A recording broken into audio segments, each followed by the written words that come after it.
Chapter 353. The master knelt on the ground. His face was red and white. Hearing the words, "Ye family," he remembered the true identity of the person in front of him. A sliver of memory that had been hidden for many years slowly rose.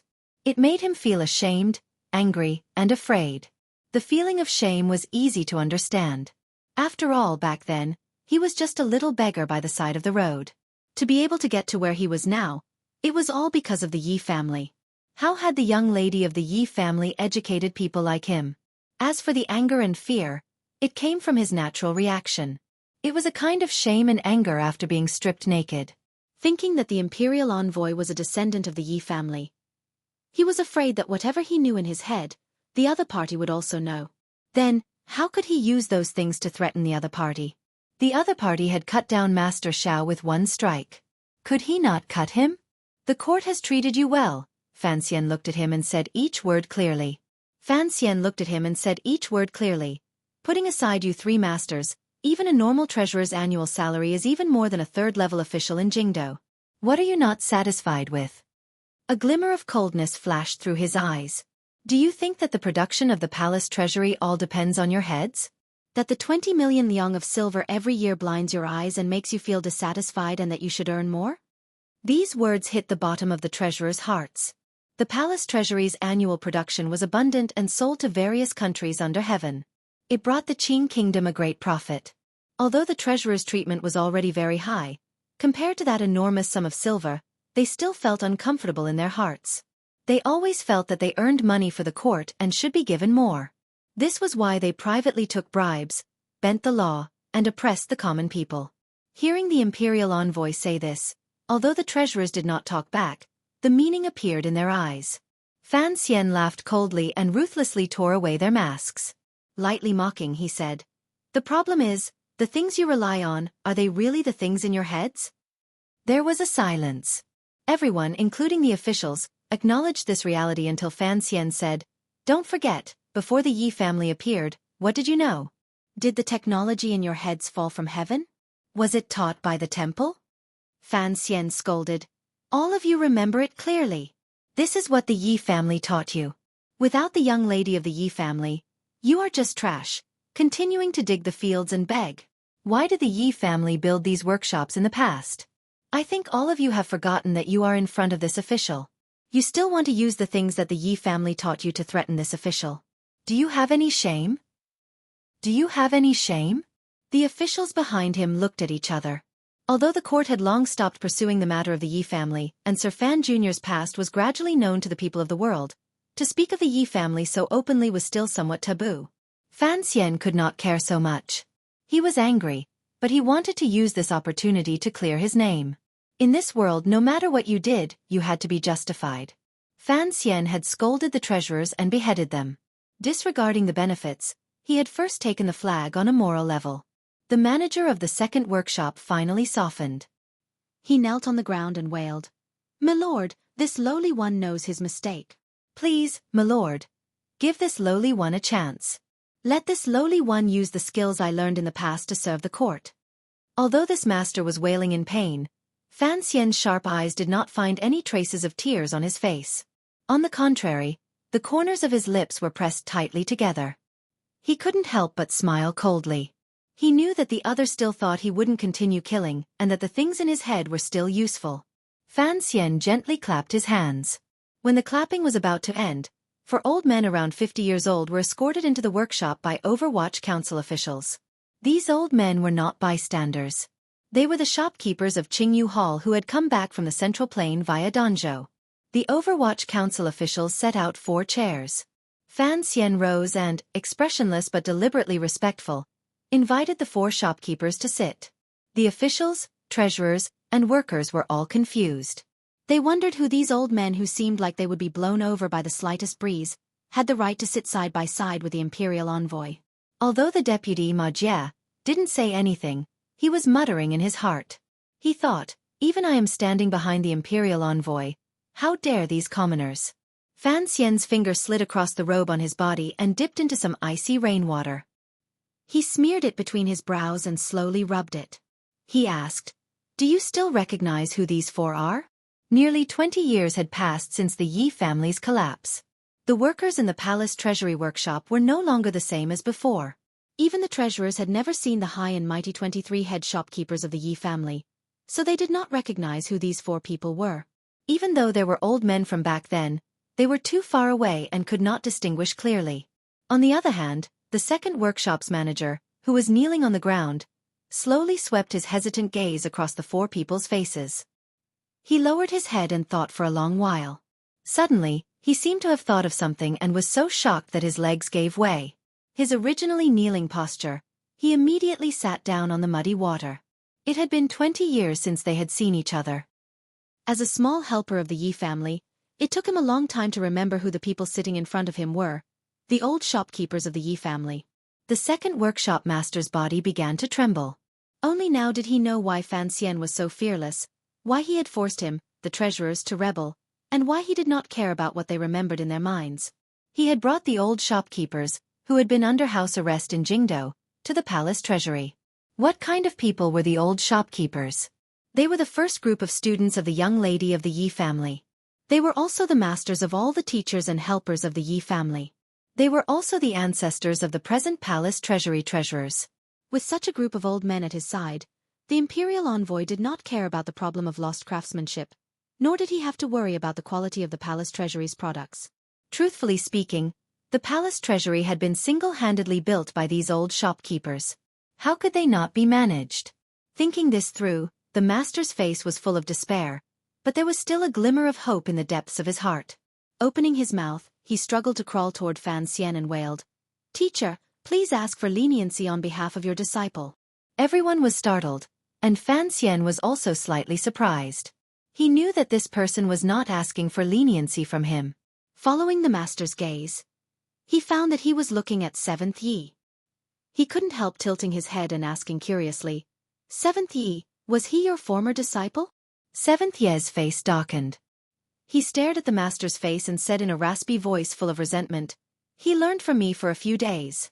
Fan Xian smiled slightly. He understood 7th Yi's feelings. After the Yi family collapsed, the 23 old shopkeepers had been captured by the court from various places and placed under house arrest in Jingdo. Some of their disciples had resisted and died, while others struggled at death's door. Of course, this was all people's own choice in the face of impending disaster. No one blamed them. However, for someone like the second master who had climbed to such a high position, his behavior back then must have been very bad. Hearing the second master call out, "Teacher," the third master, who had been standing silently to the side, froze to the side like he had been struck by lightning. Looking at the 4 old men sitting beside the imperial envoy, he completely couldn't believe his ears. The remaining members of the Yi family among the treasurers confirmed the identities of these 4 people. Amidst their shock, there were also some people who still had old memories. They all stood up and knelt in front of the 4 old shopkeepers with shock, joy, and fear. Fourth Master. Uncle 12th. I am Xueqi. Greetings, old shopkeepers. Back then, I was a worker in the Chuzhou branch doing odd jobs. Although most of the treasurers did not have much of a relationship with these 4 old shopkeepers, the palace treasury meeting to recognize relatives was already bustling with activity.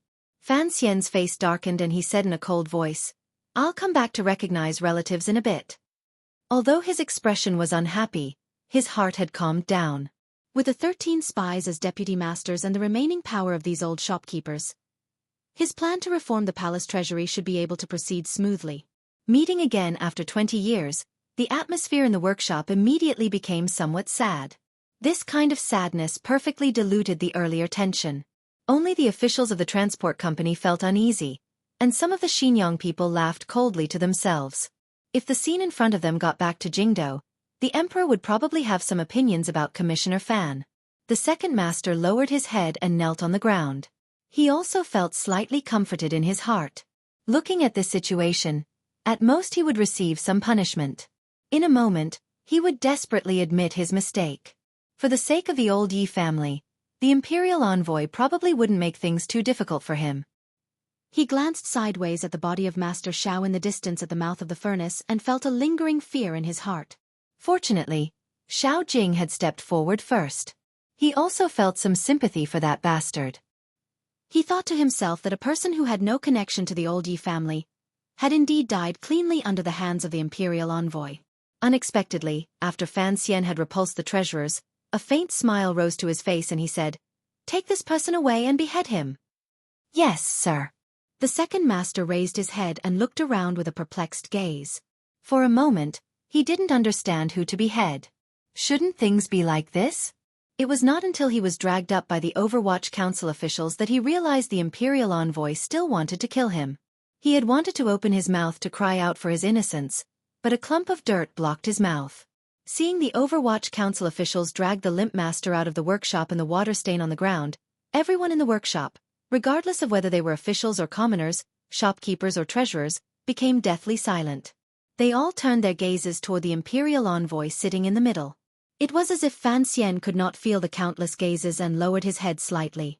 Outside the workshop came the muffled sound of a metal weapon striking a neck, as well as a muffled grunt. There was an uproar in the workshop and immediately sank into a death-like silence. Everyone knew that the second master had died so simply. The silence did not last long. The third master, with his hands tied behind his back, smiled self-mockingly. His face was pale with despair. Very consciously, he walked in front of Fan Xian. He knew that he had no chance of survival.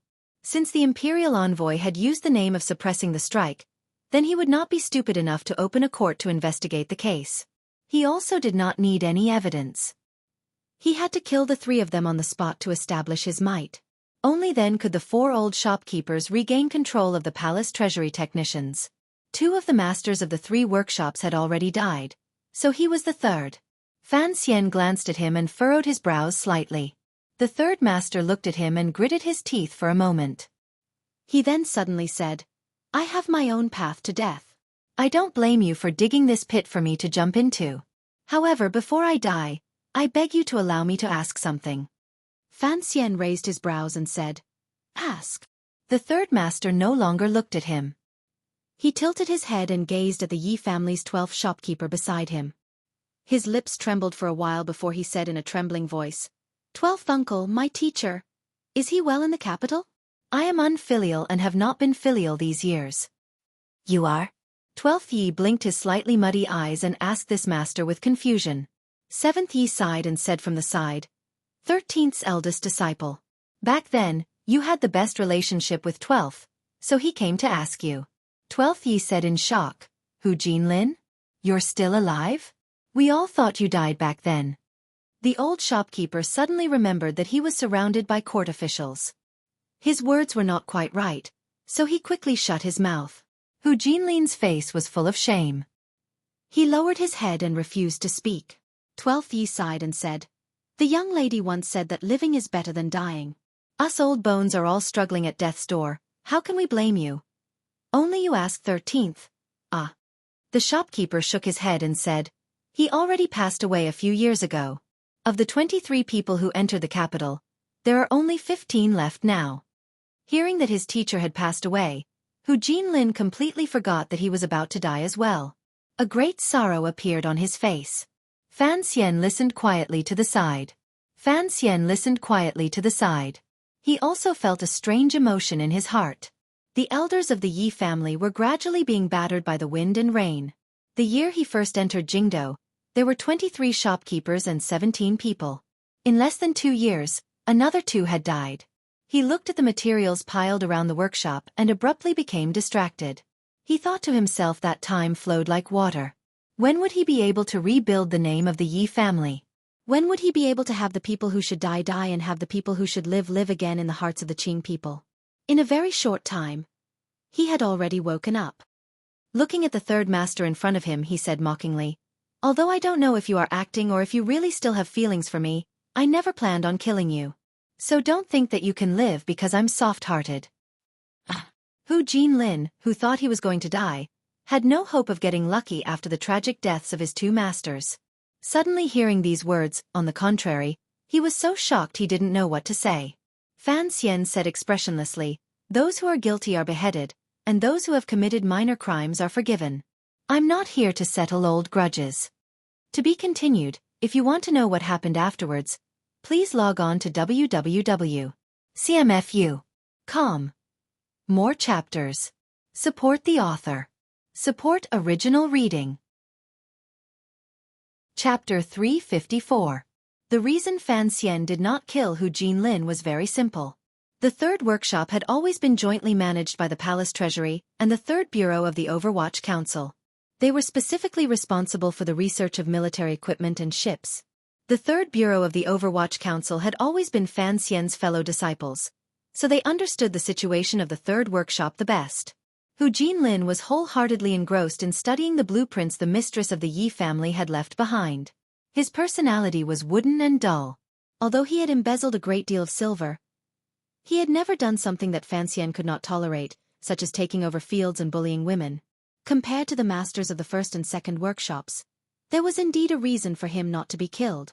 Of course, the most important reason was that Fan Xian did not want to kill him. From another angle, it showed that he was not a righteous official. The master of the third workshop was taken away. There were still many treasurers left in the workshop. These people looked at each other. At the beginning of the strike, everyone was secretly anxious in their hearts, but they still had some confidence. It was not the first time the treasurers had banded together to oppose the officials of the court's transport company. In the past, as long as their requests were not excessive, the matter would always be resolved peacefully. In their eyes, they only wanted to protect the silver they had extorted and harshly withheld over these years. It was indeed a reasonable request. However, no one had thought that the new imperial envoy would be so vicious and merciless. After pointing out the nature of the palace treasury and inviting out the 4 old Yi family shopkeepers, the treasurers all knew that all of their trump cards had lost all effect in front of this young official. At this moment, the treasurers were just a flock of chickens waiting to be slaughtered. It was just a matter of how many Fan Xian wanted to slaughter. Not many. Following Su Wenmao's naming and statement of crimes, another 3 treasurers were pulled out from the crowd. These 3 treasurers had done many evil things and secretly colluded with the officials of the Suzhou government. The matters they had handled had violated countless Qing laws. Killing them 16 or 17 times was not enough. Fan Xian accepted the file in Su Wenmao's hands and glanced at the treasurers in front of him who had wet his pants and couldn't even stand steadily. He furrowed his brows and said, "You're the one who married 12 concubines?" The treasurers didn't even have the strength to nod. He was terrified. Fan Xian shook his head and mockingly said, "Marrying 12 concubines only shows that you are rich and have a lot of confidence in the bed between husband and wife. But out of the 12 concubines, 9 of them were taken by force. That is very shameful. Stealing someone's wife and killing their own husband? Impressive. Impressive. You are even more arrogant than the most famous hedonistic playboy in the capital." Although the other 2 treasurers did not commit such a crime, they still deserved to die. Fan Xian waved his hand. The Overwatch Council officials dragged the 3 treasurers out. Following the sound of 3 knives and 3 wretched cries, 3 lives were lost. Killing people without a change in expression was something the Overwatch Council officials could do. Even the soldiers by the side of the workshop could barely do it. However, the officials of the Palace Treasury Transport Company could not take it anymore. Their backs were drenched in sweat. Some of them smelled the blood inside and outside the workshop and wanted to vomit. Deputy Ma Jie was still relatively calm, but the sweat on his face began to drip furiously. Pitifully, he moved closer to Fan Xian's ear and said, "Sir, in a few days, the palace treasury will open for bidding.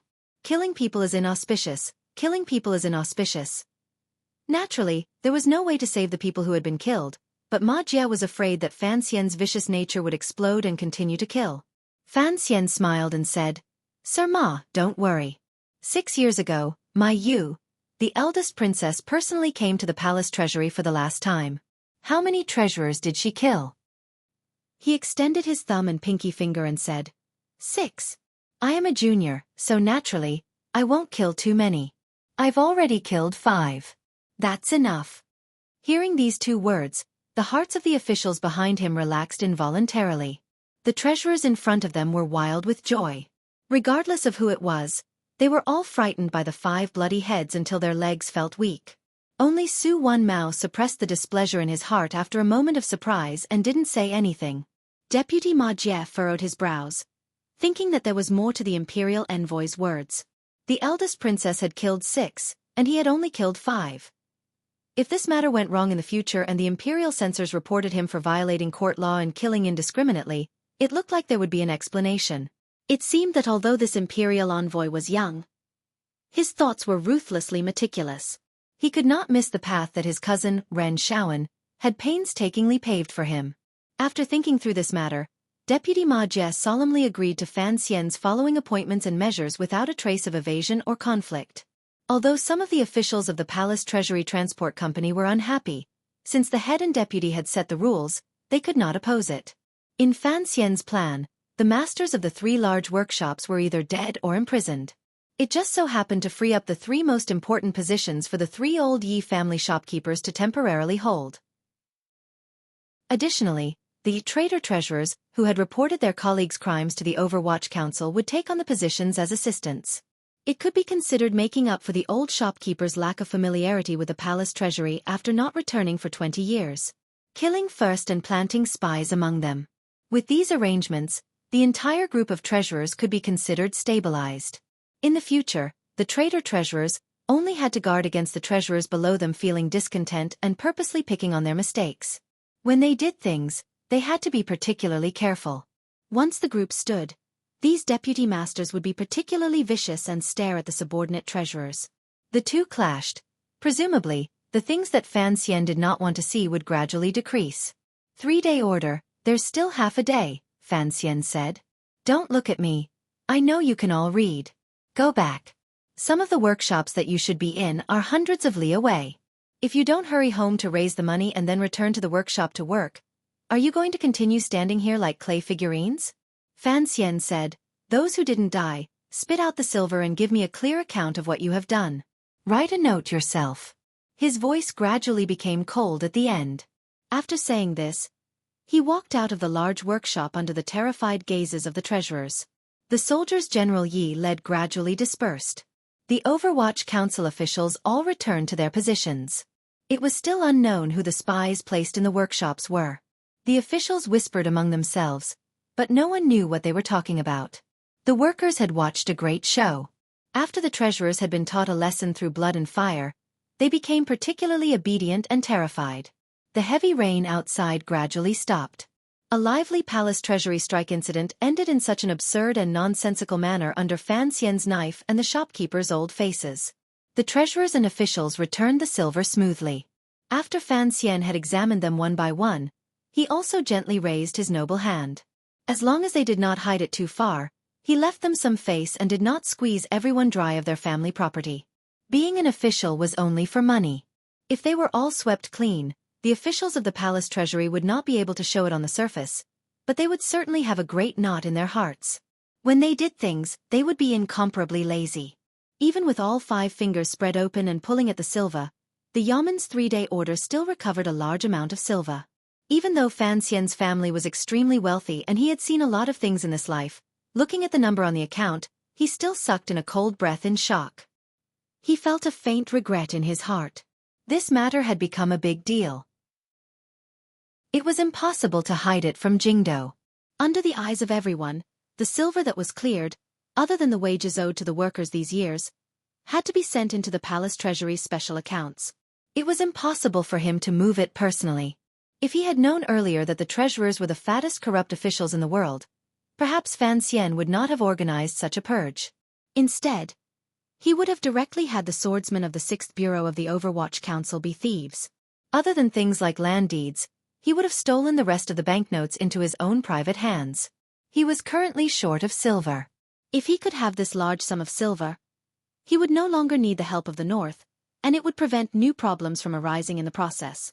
More importantly, it would also allow his father to stay out of the matter, so that he would not be implicated in the future bidding. Returning to Haitang, after that day of the strike, Fan Xian returned to the manor and bitterly complained to this girl. Other than righteousness, he analyzed the current situation in detail, and warned her that the Qing Emperor probably already knew that the two of them were together. If she dared to go peep in the workshops in front of the Tiger Guards, he probably wouldn't be able to sit in his position in the palace treasury for more than 2 days. If he couldn't stay in the palace treasury, how much more silver would Northern Qi have to fork out in a year?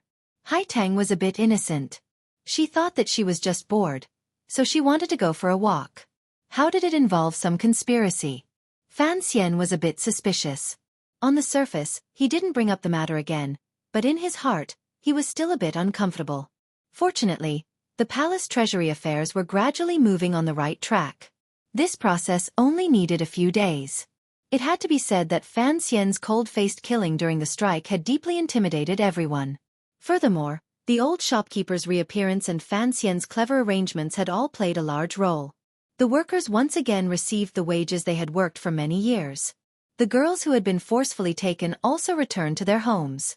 The entire palace treasury floor was filled with an atmosphere of joy. Amidst the joyous atmosphere, there were also some discordant notes mixed in. Although Fan Xian's thoughts were meticulous and had long guessed some of it, he had used the power of the government ahead of time to suppress those bitter stories from happening. The Qing kingdom's common people's own stories were always complicated. The common people did not like those women, but they were used to living happy lives with the little treasurer. Once the situation changed, they were not used to it. The treasurers did not have sex in the middle of the night, so there were not many cases of forcefully taking concubines. Although there were not many cases, it involved matters between men and women. It created a bad influence among the people. Fan Xian was vexed, but he didn't have any good ideas. It was difficult for an upright official to resolve family matters. He, a ruthless official, was also not that strong, so he could only toss it aside. However, these were just small interludes. On a larger level, the authority of the new head of the Palace Treasury Transport Company, Imperial Envoy Fan Xian, had already been established. Furthermore, in the hearts of the tens of thousands of low-level workers in the palace treasury, he had firmly forged an image of being upright and outspoken, incorruptible and wise. Presently, he no longer needed the help of the 8th Bureau. With his reputation as a civil and military official, Fan Xian had long become familiar with these methods. The palace treasury gradually calmed down. However, the strike had ended, but Fan Xian's plan had only just begun. To beat the snake to scare it, one half of the two-headed snake had been ruthlessly killed by him. With the other injured, it was time to begin moving. "Is there any new news from Xueqi?" Fan Xian asked casually as he sat in a chair and looked with narrowed eyes at today's council reports. Su Wenmao replied, "Not so fast. According to your orders, even if those Xinjiang officials send the news out, it will take at least a month for them to come and go." Fan Xian sighed. The imperial censors in the court do things too slowly. Su Wenmao smiled bitterly, thinking, how could there be someone like the commissioner in the world who waited for the imperial censorate's imperial censors to come and report him? It was only because his background was strong enough that he could sit so calmly. "We can't wait anymore. Tomorrow, we'll capture those people," Fan Xian said. The target of these words was, of course, the trusted official Xinjiang had left in the palace treasury. At the beginning of the 3-day order, these officials had secretly stirred up the emotions of the treasurers and incited them to oppose Fan Xian. After Fan Xian demonstrated his bloody methods, these officials were as happy as if they had eaten a sweet jujube. Throughout the night, they thought of ways to send out memorials without asking. Of course, it was to report to the officials of the eldest princess faction in Jingdo. At the beginning, Fan Xian had allowed the treasurers to link up for 3 days and finally form a strike to force the emperor to abdicate. It was for the sake of making the pustules in the palace treasury grow more plentiful and to see who was playing tricks. Before and after, the Overwatch Council's secret agents watched the many officials in the transport company with great caution. These people had no way of escaping the net Fan Xian had laid out. "Let's do it," Fan Xian said with a pained smile. "We're all leaving. We can't keep them here to eat porridge." Su Wenmao made a sound of acknowledgement and asked with confusion, "Sir, why didn't you cover up the news at the beginning?" After all, there was a strike this time. Once the court in Jingdo discussed it, if Xinjiang did something else, I'm afraid your days would not be easy. Fan Xian fell silent. His fingers gently tapped against the armrest of the chair. This was a very common behavior when he was thinking about a problem. After thinking for a while, he decided to explain a bit more to his trusted aide. He raised his head and explained, "The palace treasury is divided into 2 parts. The workshops are the foundation, and the export merchants are the hands and feet. If I want to break someone's hands and feet, I have to first lay down a solid foundation. I have never been used to planning for a situation that takes too long, so I chose to force these people in the palace treasury to overreact first. Only then can I strike heavily and find an excuse to chase the Xinjiang officials out." Su Wenmao nodded, but he thought that this could not explain his earlier question. Looking at the commissioner's expression, he knew he had a sense of propriety, so he listened patiently. "I want to force the enemies in the palace treasury to act," Fan Xian said with a slight smile. "Isn't the eldest princess also waiting for me to force her?" Given her eyes in the court and palace, how could she not know that the old shopkeepers had followed me to Jiangnan? And she has never told this matter to the officials in the palace. It is clear that she does not want those officials to know my bottom line and not dare to stand out bravely. Think about it. If everyone knew that the old shopkeepers were with us, how could this strike have happened? Naturally, it would not have happened. Su Wenmao furrowed his brows. If they knew that you had old teachers from Qingyu Hall at your side, those treasurers would not have dared to stand out and make irresponsible remarks. But the question is, why would the eldest princess hide this information and wait for the palace treasury officials to secretly make connections, thus giving you a good opportunity to establish your might? If she had explained it clearly beforehand, the treasurers would certainly have been much more well-behaved. Those Xinyang officials would have also calmed down and not let us find any reason to do so. Fan Xian shook his head and sighed. This eldest princess stands much higher than most people. Yes, it looks like she has given me a chance to establish my might and even allowed me to intimidate a group of officials in the palace treasury. However, in the way I handled this matter, I had no choice but to borrow more of the people and power of the old Yi family. I had to kill people to establish my might. My methods would appear more violent and unscrupulous. He continued to explain, when I first entered the palace treasury, I killed 5 treasurers. If this news got to Jingdou, the court would certainly not have a good evaluation of me.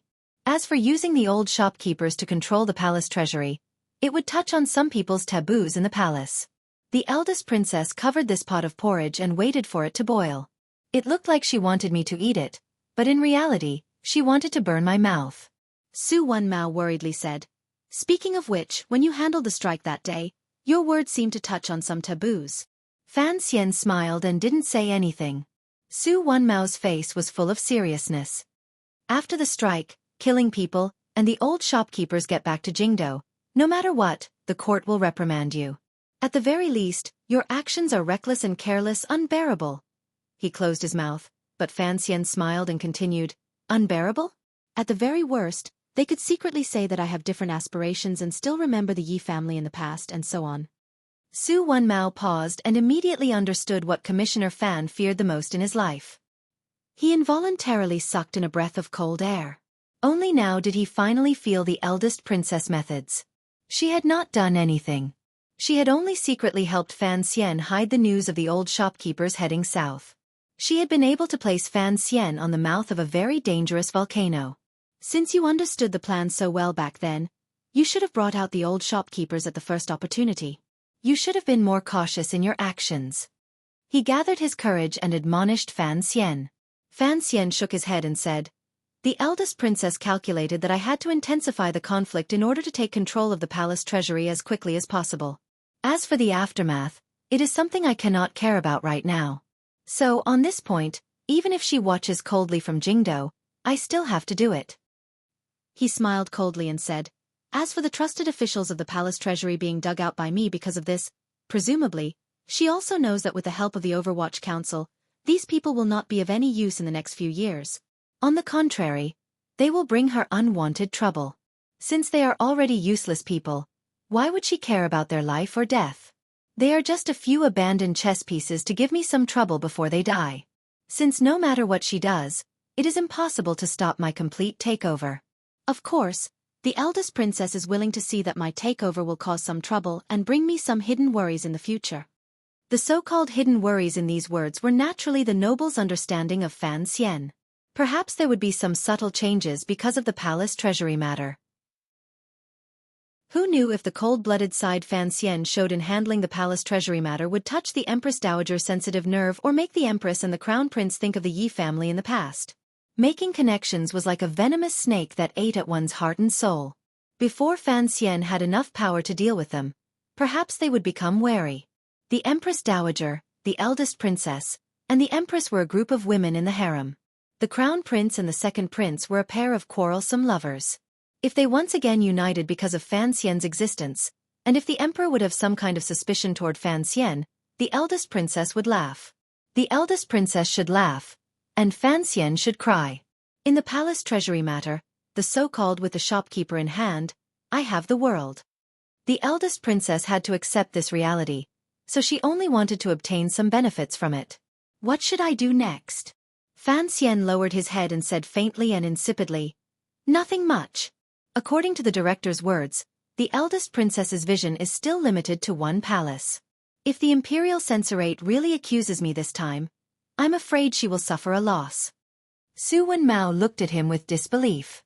Fan Xian raised his head and a confident smile rose to his face. Since the emperor has given the old shopkeeper to me, it means that in a short amount of time, he believes in my loyalty. If I go to Jiangnan to take over the palace treasury, it will damage the eldest princess's face. If the eldest princess maintains her silence at this time, then it's fine. If I do anything wrong in cleaning up the palace treasury, the Jingdo court officials will rise up and attack me.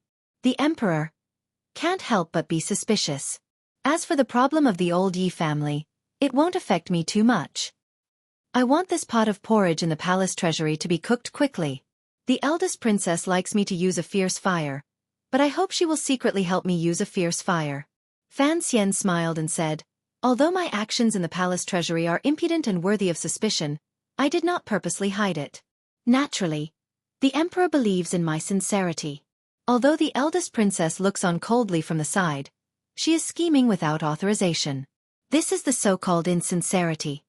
He finally explained, any scheme at the final stage only depends on the emperor's mood and closeness. I have always been completely honest with the emperor. He didn't know if these words were to convince Su Wenmao or to deceive him. In this battle, Fan Xian knew that his son-in-law had to obtain victory. As his son, he also had to obtain victory.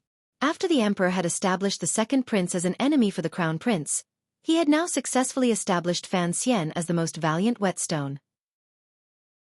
The eldest princess only saw the pressure Fan Xian's rise brought to the two princes and the empress dowager and empress in the palace. She did not see clearly that this kind of pressure was secretly cultivated by the Qing emperor. This was what Fan Xian had said earlier through Chen Pingping's mouth. The eldest princess's vision was still limited.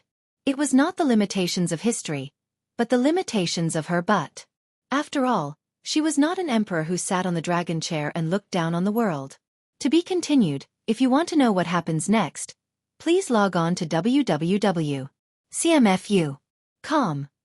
More chapters. Support the author. Support original reading. Chapter 355. It was the middle of March. Spring had long swept across the world from the north to the south. Regardless of whether it was Shangjing in the north or Jingdo in the Qing kingdom, they were all enveloped in a flourishing scene. In the land of Jiangnan, the green water rippled and the green mountains hid each other. Along the river, the willow trees sprouted tender green branches and wrote the word, vitality. The palace treasury was southwest of Jiangnan Road, so it could not escape the good fortune of nature. In just a few days, up and down the river, inside and outside the workshops, green grass and light pink flowers grew, decorating the originally dull yamen and workshops. It greatly weakened the hard and cold atmosphere. Amidst the peace, the officials who came to the yamen for work had faces full of smiles and raised their hands in greeting at the yamen door. The rain of blood and foul wind had already passed. Tomorrow, the imperial envoy would return to Suzhou to preside over the matter of the palace treasury opening for the new year. The mood of these officials of the Palace Treasury Transport Company was very relaxed. After opening the yamen to discuss matters, Fan Xian sat in the middle seat and gave a brief summary of the future arrangements.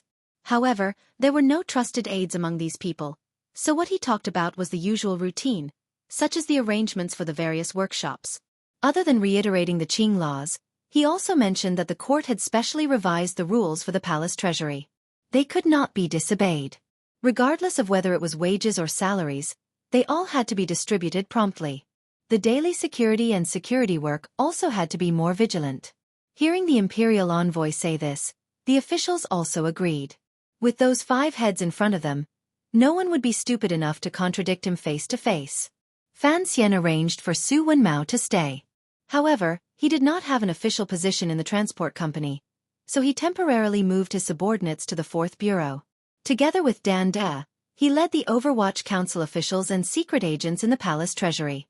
The officials knew that after Fan Xian finished presiding over the New Year opening of the palace treasury in Suzhou, he would go to Hangzhou to settle down. This was a rule that had been established many years ago. The head of the transport company would not live in the palace treasury. Thus, Su Wenmao, who stayed in the palace treasury, was equivalent to the imperial envoy spokesperson. He could not be treated lightly. Thus, everyone quickly stood and greeted Su Wenmao. As they met, Fan Xian's brows furrowed slightly. He quietly said to the deputy beside him, "Ma Jie, I am going to do what we talked about last night." This was a superficial respect for the deputy envoy. Ma Jie, however, had a bitter expression on his face as he shook his head repeatedly. A strange light flashed through the eyes of General Yi, who was sitting to Fan Xian's right. He didn't know what the imperial envoy was up to this time that he hadn't been notified. His question was quickly answered. Su Wenmao put on a false smile and walked to the front of the hall. He raised his hands in salute to everyone present. After returning the greeting, he quietly said, "Today, we have investigated the matter of some officials in the Palace Treasury Transport Company secretly doing something improper. They incited the treasurers to cause trouble and shook the foundation of the Palace Treasury. Everyone, please excuse us." Following these words, 7 or 8 Overwatch Council officials walked out from the side of the yamen and rudely asked the officials who had been sitting in their chairs to leave their seats. They rudely removed their official hats. These officials flew into a rage. As they pushed and refused, they shouted, "How dare you!" Once the other officials of the transport company saw that they weren't targeting them, they felt slightly more at ease. However, they knew the methods of the Overwatch Council. The civil officials of the Qing court had a natural alliance in front of the Overwatch Council. They quickly stood and said to Fan Xian seriously, "Sir, what is the reason for this?" In reality, no one was an idiot. They all knew that the people Fan Xian was dealing with, other than Wu Sha, were all trusted aides that the eldest princess of Xinjiang had placed in the palace treasury these past 10 years. The imperial envoy's actions were nothing more than to dig out the roots of the predecessors and then plant his own saplings in their place. However, this matter concerned the face of the officials. If the yamen was so fierce in arresting people, the officials would not be able to keep their faces. It was inevitable that they would argue with Fan Xian a little. Fan Xian glanced at the officials and warmly said, "Everyone, there is no need to be suspicious, but there is also no need to plead for leniency. I will definitely take down these officials." General Yi, who sat to his right, had an ugly expression. He glanced at Deputy Ma Jie beside him and found that although he could not hide his awkwardness, there was no shock in his eyes. Presumably, he had already been informed by Fan Xian last night. Thinking of this, General Ye's mood began to become heavy. In a muffled voice, he reported, "Sir, these officials have served in the transport company for a long time and have always restrained themselves to serve the public good. If we just take them like this, I'm afraid it will not be justifiable." Fan Xian glanced at him and smiled. "Restrain themselves to serve the public good? I'm afraid it's not." General Ye's expression darkened slightly. "Even if there are occasional improprieties, you have already given the 3-day order. These officials have already acted according to your orders. Since it is clear that they will not be punished, they will not be punished." Fan Xian lowered his head. He knew why General Yi and the other officials had jumped out to oppose him today. The reason was actually very simple. Last time, when he suppressed the treasurer's strike, this general knew he could not stop Fan Xian's methods. Furthermore, the hat Fan Xian used to suppress him was large enough. The court could not afford to lose a single day of work in the palace treasury. Capturing these officials this time had touched on everyone's most sensitive psychological defenses. They were terrified that he, as the imperial envoy who also held the position of commissioner of the Overwatch Council, would use this as an excuse to weave a large net and flip over the entire transport company, injuring himself. For General Yi, his family had been pushed hard by the emperor. Additionally, with Yi Linger's relationship with the second prince, there were already faint signs of leaning in that direction. Although General Yi had never received any secret letters from the Yi family in Dingzhou, he knew that Fan Xian's capture today was to dig out all of the eldest princess trusted aides in the palace treasury. Unconsciously, he wanted to save something for the eldest princess. If he allowed Fan Xian to grow in the palace treasury, General Yi was worried that his future days would not be easy. Fan Xian did not explain anything. He only pulled out a file from his clothes and handed it to General Yi. General Yi was slightly surprised. He accepted the opened file and looked at it closely. His expression gradually darkened. He saw that on the file were all the shady and illegal activities of the officials who had been captured. Most importantly, the crime on it was not on the so-called corruption. Instead, it was on the dishonorable roles these officials had played in the labor unrest. All of the evidence, including the traitorous confessions of the treasurers, were clear. For example, when an official had spoken to which treasurers, the locations, and people were all clearly written. The attack was ruthless and accurate. It was truly the Overwatch Council's top-notch methods. Looking at each line of evidence on the file, this general's heart couldn't help but gradually grow cold. He thought that the imperial envoy had only been in the palace treasury for a few days. How could he have investigated all of the transport company's ins and outs so clearly? Furthermore, how did the people of the Overwatch Council know so clearly about the secret conversations between Xinjiang's trusted aides and the treasurers? Could it be that there were Overwatch Council spies among the treasurers? Thinking of this, General Yi remembered the legendary terror of the Overwatch Council. Those spies, who had already been described by the people as being like poisonous snakes in the night, were everywhere. He involuntarily began to worry about himself. Would there also be Overwatch Council spies in his manor? However, as the general in charge of the palace treasury's defense, he was not very afraid of the Overwatch Council. First, he was a third-level official. The Overwatch Council did not have the power to arrest him without asking for an edict. Second, as a member of the military, regardless of faction, the Overwatch Council saw the power of the Qing Kingdom's military and had to give them some face. On the matter of the labor unrest, General Yi thought he had performed well enough. Today, it truly involved the eldest princess face, as well as the matter of the princes in Jingdo. He forcefully resisted the unease in his heart and stood. He bowed to Fan Xian and said sincerely, "Sir, this." After all, he was a general, so he didn't know how to organize his pleas. Fan Xian smiled and looked at him. He shook his head and said, "There's no need to plead." General Yi was terrified that Ding Zhou was still not willing to send a message. He had no idea which side to stand on, which was why he had sunk into the difficult situation he was in. However, Fan Xian had acted first. He gritted his teeth and forced himself to say, "Sir, these people are all officials of the transport company.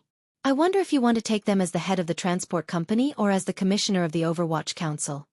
In a low voice he said, "Sir, even if the imperial envoy takes people and the evidence is there, if you want to investigate the case, it will take many days to open the court. The palace treasury is about to open." Fan Xian glanced at him and was surprised by the other party's courage. After thinking for a moment, he understood. If he wanted to take these officials, the method he used was very particular. If he used his identity as the commissioner of the Overwatch Council to investigate the case, then once it got back to Jingdo, it would draw the court's attention. The elders in court would probably think he was targeting the eldest princess or something. If he used his identity as the head of the transport company or the imperial envoy to investigate the case, he could not delay this any longer. Who was Fan Xian? How could he care about the discussion in Jingdo? He smiled and said, "General Yi, don't worry too much. I have always believed in Qing law and will not act recklessly. Today, I have taken these officials. For the sake of fairness, I will not personally investigate the case." General Yi was slightly startled. As long as you don't personally investigate the case, no matter who investigates, it will depend on Jingdo's inclination. With Fan Xian's promise, he could answer to Jingdo, so he hesitantly retreated. However, he was curious as to why Fan Xian was not personally investigating the case. Was he going to lock these officials up in the palace treasury? They couldn't keep them locked up forever. The court would eventually send an inquiry. "I will take them with me on the road," Fan Xian said. The palace treasury is also a part of the court. Although it has never had much interaction with the officials in court, in terms of rules, it is still managed by Jiangnan Road. He gazed at the many uneasy officials in the hall and comfortingly said, "I know what everyone is worried about.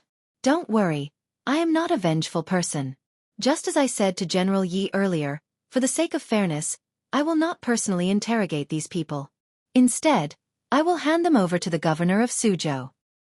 He smiled slightly and said, "With Sir Xueqi investigating the case, presumably no one will have any more misgivings." He looked at the eldest princess trusted aide who was still confronting the Overwatch Council officials in the hall. A glimmer of anger flashed across the corner of his lips.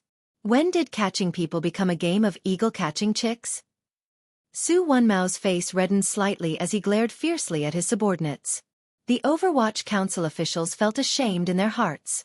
They went forward and used a few Foshan shadowless kicks, kicking the palace treasury officials who were still crying out for injustice and refused to submit to the ground and tying them up.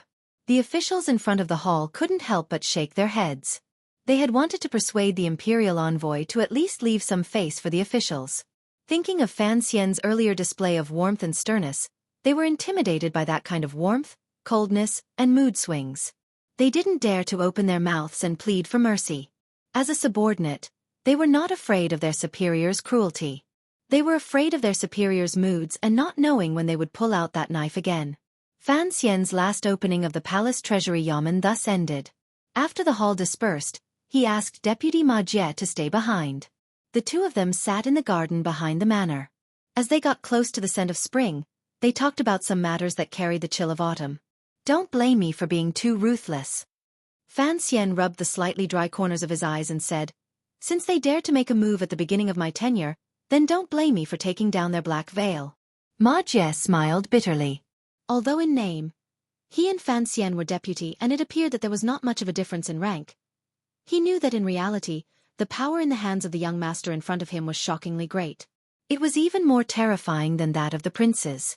Thus, when Fan Xian had discussed with him last night about getting rid of the eldest princess trusted aides in the palace treasury, although he had expressed a little worry and had exonerated those officials, he had not dared to oppose it to his face. Now, Fan Xian had once again asked him to stay behind alone.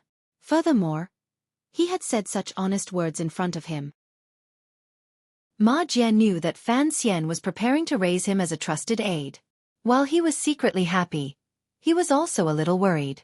After all, no one knew who would win in many years, between this young master in front of him and those elders in Jingdo. The court officials were also very sensitive to the ownership of the dragon chair.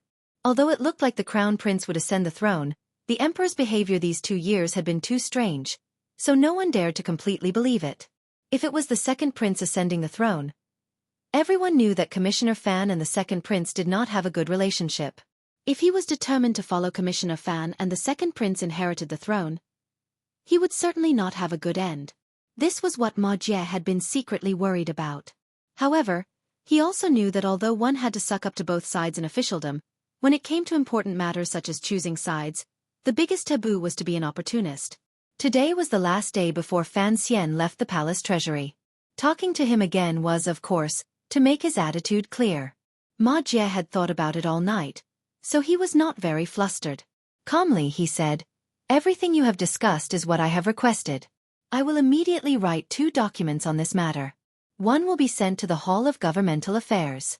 The other will be sent immediately on horseback to the Suzhou governor's manor. Please, do not worry. Hearing these words, Fan Xian knew that Ma Jie knew to tie his thigh. He was even willing to use these 2 documents to share the criticism that Fan Xian might receive. He also wanted to use this to show the people in officialdom where he stood. He had made up his mind. He glanced warmly at Ma Jie and said, Sir Ma is considerate. Ma Jie smiled slightly and replied, as the deputy of the palace treasury, I should be investigating the officials under me. For them to cause trouble this time, it is already my dereliction of duty. Fan Xian smiled. A moment later, he opened his mouth and said, does Sir Ma think that my handling of the matter today was appropriate? Ma Jie thought for a moment and then respectfully replied, Sir, you have thought far ahead. It is indeed a good plan. Officials are not like treasurers. They cannot be casually killed or casually punished. If the case was tried in the transport company's yamen, it would take too long. It would also easily attract criticism. Tomorrow, you will take these criminal officials to Suzhou and hand them over to the governor for interrogation. Governor Xueqi is a pillar of the country. He has a powerful official reputation and admires you.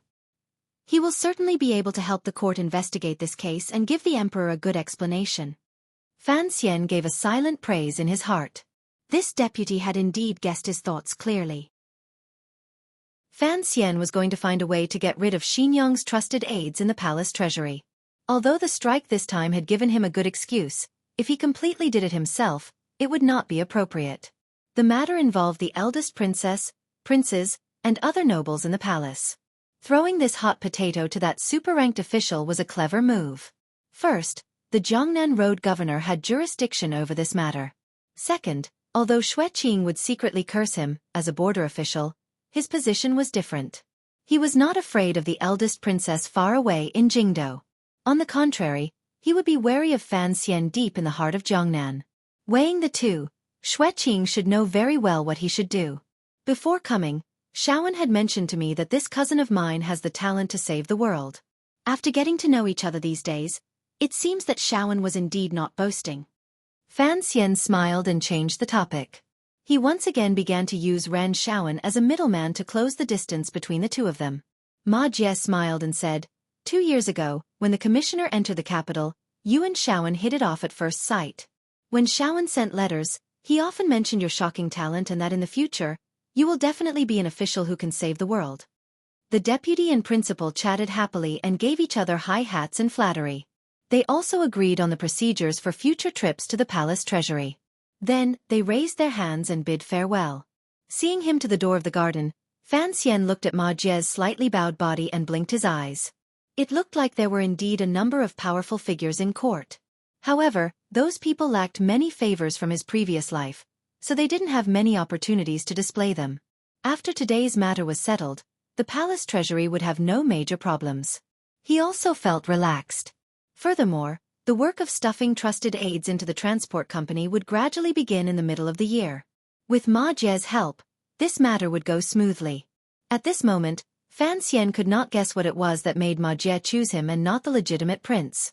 This was certainly not something that could be swayed by the close relationship between Taichung Temple's vice-official, Ran Shaowen. In reality, the reason for Ma Jie's defection was very simple. Because of the relationship between the third prince and Fan Xian, it made him make a large bet concerning his future career as an official and the rise and fall of his family. He bet all of his silver on the little one. After seeing off Deputy Ma and welcoming 7th shopkeeper, Fan Xian appeared particularly busy on the day before he was about to leave the palace treasury. 7th Yi was the leader of the 4 shopkeepers following Fan Xian to the south. Now, he was already a director of Qingyu Hall. These years, he had been helping the Fan Manor earn money. He was on good terms with Fan Xija and was also very familiar with Fan Xian. Thus, there were some things that he didn't even dare to probe the other shopkeepers into, but Fan Xian was able to directly say them in front of him. The old man and the young man gathered together and whispered to each other. It was always about the future management and production of the palace treasury. Fan Xian knew that he was a layman in terms of production management, chemistry, and physics, so he delegated all of the authority in this area to 7th Yi. He did not have many good qualities, but he did not doubt the people he used. It was like this in the palace treasury, and it had always been like this in Jingdou. As long as it involved an open conspiracy, it was all handled by Sir Yen Jr. of the 4th Bureau. Fan Xian had absolute trust in the other party's professional abilities and would not idiotically point fingers. After confirming all of the matters, Fan Xian relaxed. In the past, the old Yi family had been so prosperous. Now, under the shopkeepers' hands, they would certainly be able to gradually reverse the poor management of the palace treasury and the problems with the quality and quantity of production. As long as they could sell more silver, they would have a preliminary account to the emperor. This was something Fan Xian was more concerned about. The matter of delaying wages can't happen again. Fan Xian furrowed his brows and sighed. You should also pay more attention to the quality of the goods. 7th Yi glanced at him. He was confused as to why the commissioner was always thinking about the matter of wages. Of course, he also didn't understand the reason. The spring light filled the garden. The old shopkeeper looked at Fan Xian's handsome face and for some reason, wandered off. He faintly thought that although the young master and the young lady did not look alike, they were both the most elegant people in the world. Now that the young master had finally regained control of the Yi family business, although he was only managing it, the old shopkeeper still found it difficult to suppress his emotions. He sighed endlessly in his heart, but he hid it well on his face.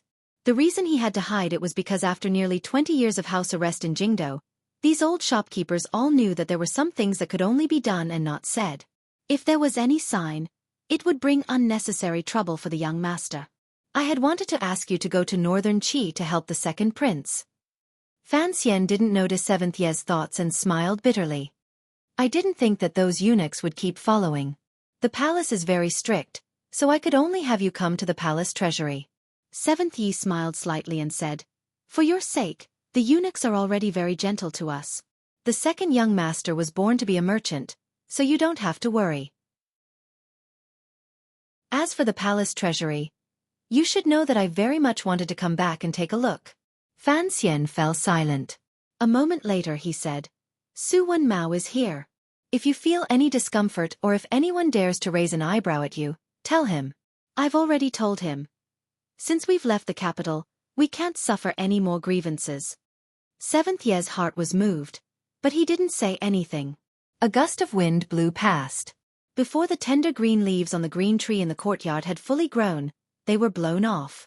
Fan Xian made a light sound and casually scooped them up in his hand. Looking at the new cut, he furrowed his brows for a long time. After a long time, he asked quietly and faintly, Can the art be copied down? Seventh Ye's body trembled slightly. A moment later, he shook his head. It's a dead rule. It can't be written down. It can only be passed down by word of mouth. Fan Xian said, The blueprints can't be passed down by word of mouth. Seventh Yi shook his head. I watched it closely earlier. I don't even know where it is now. Fan Xian thought for a moment. A slight smile rose to his face. In a few months, come to Hangzhou and tell me about it. My memory is very good. To be continued, if you want to know what happened afterwards, please log on to www.cmfu.com. More chapters. Support the author. Support original reading. Chapter 356. The wheels of the four-wheeled carriage rolled over the grass that had just sprouted on the official road. When they collided with the cracks of the stones on the road, they made a creaking sound, which matched the sound of the reeds in the carriage, as if they were singing cheerfully. The road out of the palace treasury was filled with a joyous scene. Little birds flew quickly in the distant forest beside the paddy fields. The green rice seedlings revealed their slender and shy bodies. The weeds beside the paddy fields looked at them disdainfully. There was an endless stream of carriages on the road, and cargo ships came and went on the river. They transported the products of the palace treasury through various channels and sold them to the people of the world. It was a lively scene. A group of carriages, led by soldiers, easily passed through the innermost inspection line. Originally, the wagons on the official road did not dare to fight with this group of carriages and unconsciously stopped. However, someone in the group of carriages took a few glances and seemed to have found that there were too many goods coming out of the palace treasury today and the traffic was busy. He ordered his group of carriages to stop on a patch of grass by the side of the road and, surprisingly, let the wagons go first. In the second-to-last carriage of the group of carriages were the pitiful Palace Treasury Transport Company officials who had just had their black gauze removed and official robes taken off yesterday. These officials were all trusted aides the eldest princess had placed in the palace treasury. Although they had thought that their days would not be easy after Commissioner Fan took office, they had not thought that Fan Xian would not give the officials and his mother-in-law any face. He had very straightforwardly captured them. Furthermore, the reason he had used was the labor unrest. These officials now knew that they had fallen into Fan Xian's trap. Their hearts were filled with fear and unease. However, Fan Xian did not immediately open the court to try the case. These officials all had friends and knew last night in the prison that Fan Xian was prepared to bring them to Suzhou and hand them over to the Zhongnan governor, Xueqi, to be personally interrogated. Hearing this news, the officials' moods improved slightly. As long as they didn't face the Overwatch Council's tiger stool and pepper water, how could this case be so easily settled? Even if the Overwatch Council had the confessions of the treasurer's betrayal, as long as they refused to admit it to the death after they arrived in Suzhou, Xueqi, Sir Xue, would have to give the eldest princess some face. As long as they dragged it out for a few more hours, once the pressure from Jingdo had arrived, Fan Xian would be too busy to take care of himself. Presumably, he would not pay any more attention to them. Why did Xueqi have to be interrogated? Haitang leaned against the window and furrowed her brows slightly. Fan Xian lowered his head and said, "I'm not suited to do this." Haitang made a soft sound of agreement and said nothing more. Ever since the day of the strike, the atmosphere between the two of them had become somewhat strange. The mutual trust they had in the past seemed to have weakened a little.